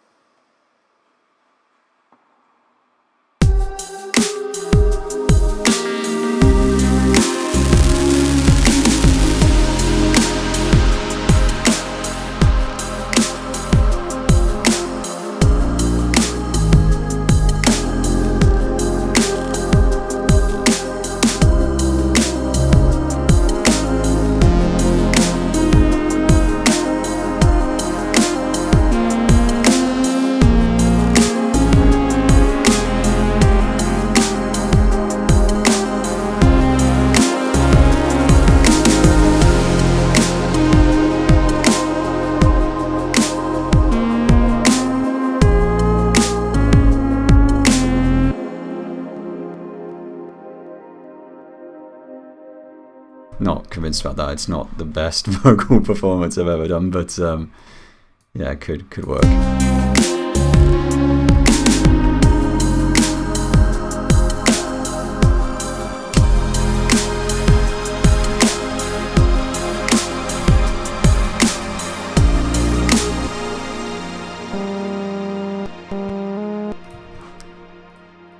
Whoa, that is some serious wavering. Right, actually.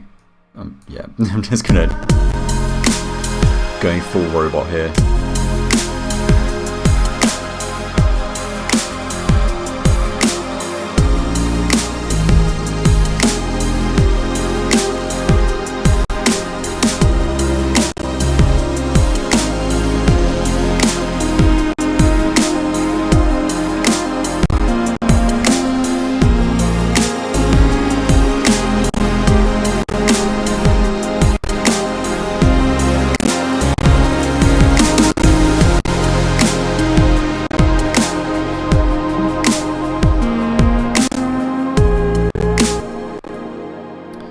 Right, I think that there's just one more thing I want to do, which is I'm going to cheat and use Factorator's stereo widening to widen those vocals a little bit.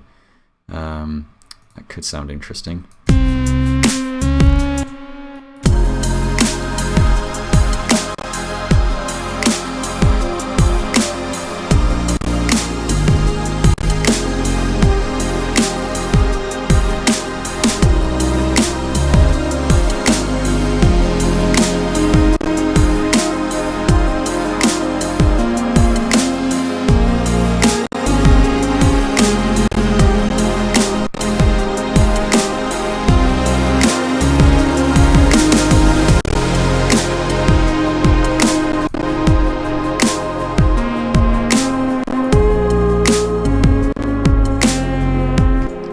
Right, I think I'm going to save that, then I'm going to bounce it and listen to it, and I think that will probably be that. So let's give it a go. So if there are any questions or anything you'd like to ask me while this is bouncing, this is probably the most boring part of this entire stream, then please hit me up with them, because I'm just going to be staring at a screen otherwise. So I'm trying to rack my brains thinking of other rack extensions that I've been using quite a lot of recently. I've really been getting back into using the Legend again. For some reason I didn't touch it for quite a while, and then I sort of came back to it, and yeah, it's just such a great sounding synth. I struggle to get bad sounds out of it. So if you think it sounds not so great in this track, then I apologise. But yeah, I can assure you that it's a fantastic synth, and as is the case with all of Reese's rack extensions, obviously you can trial it and see for yourself if it's something that you think that you would use. In terms of effects, obviously there's the neutron, sort of the neutron particle granular thinger that I use all over the place, and it's just such a useful effect. It was one of the earliest rack extensions, I believe, and I don't know why I put off picking it up for so long, because it's kind of a one-trick pony, but it does it exceptionally well. Even then, I'd struggle to say it's a one-trick pony. It creates, you can use it to create some interesting sort of grain clouds and that kind of thing. Someone's asked, how much time do you spend in Reason / working on music? Well, I pretty much, working with Reason, my day job is to create music and sound design and that kind of thing. Most of what I do ends up on production albums or as library music and that kind of thing. So I tend to, I write music for licensing sets for use in TV and advertising and film and trailers and that kind of thing. And that's where the bulk of my work comes from. But I also have a sort of sideline in doing sound design stuff, which is where my Fielding Soundworks stuff comes in, which I haven't really showed off any of that stuff today. I thought it was time for a little bit of a break from just relying on my Fielding Soundworks patches and kind of show you, creating a couple of sounds from scratch and also modifying some of the factory sounds. Oh, that'll be because it's open in pull stretch. So I'll just quit that and head to my export folder and have a play with that. So yeah, that should be fine. So if there we go. Oh, why did I do that? So I'm just gonna play this. Someone said, could this be a new song from your next album? Probably not. To be honest, when I work on music for album projects, it tends to be a lot more involved. That's not to say it's an interesting point, the idea of, is music worth more or worth less because you spend more time or less time working on it? I don't believe that's the case. In fact, I'd say some of my best ideas were ones that came very spontaneously and felt almost effortless to write.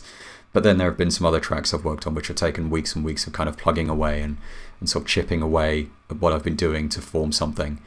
So, but generally speaking, my album projects tend to be a little bit more involved. That said, I'm not really working on any new solo material at the moment, not an album project, because I just released Mesmerer, and while I've got a few ideas kind of up in the air, I don't really have time to work on as much of my solo stuff now, which is why I quite like doing these live streams. It's a nice way to kind of keep writing music for the sake of writing it, because it's what I love doing, And if I didn't love doing it, then I wouldn't do it. So it's a bit of a no-brainer. So I'm just going to play this track now, and then I'll probably wrap things up. So here we go.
And that's that. I think I might bring the vocals down a little bit there because they're a bit much when they come in. But apart from that, I'm I'm pretty happy with that. Actually, I might mute the paternarium loop after it's done its thing as well.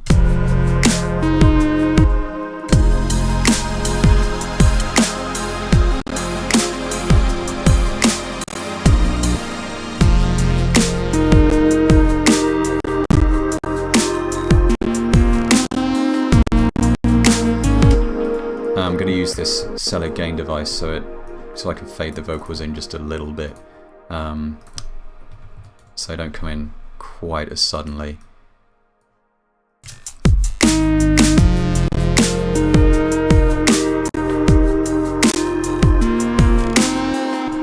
Cool.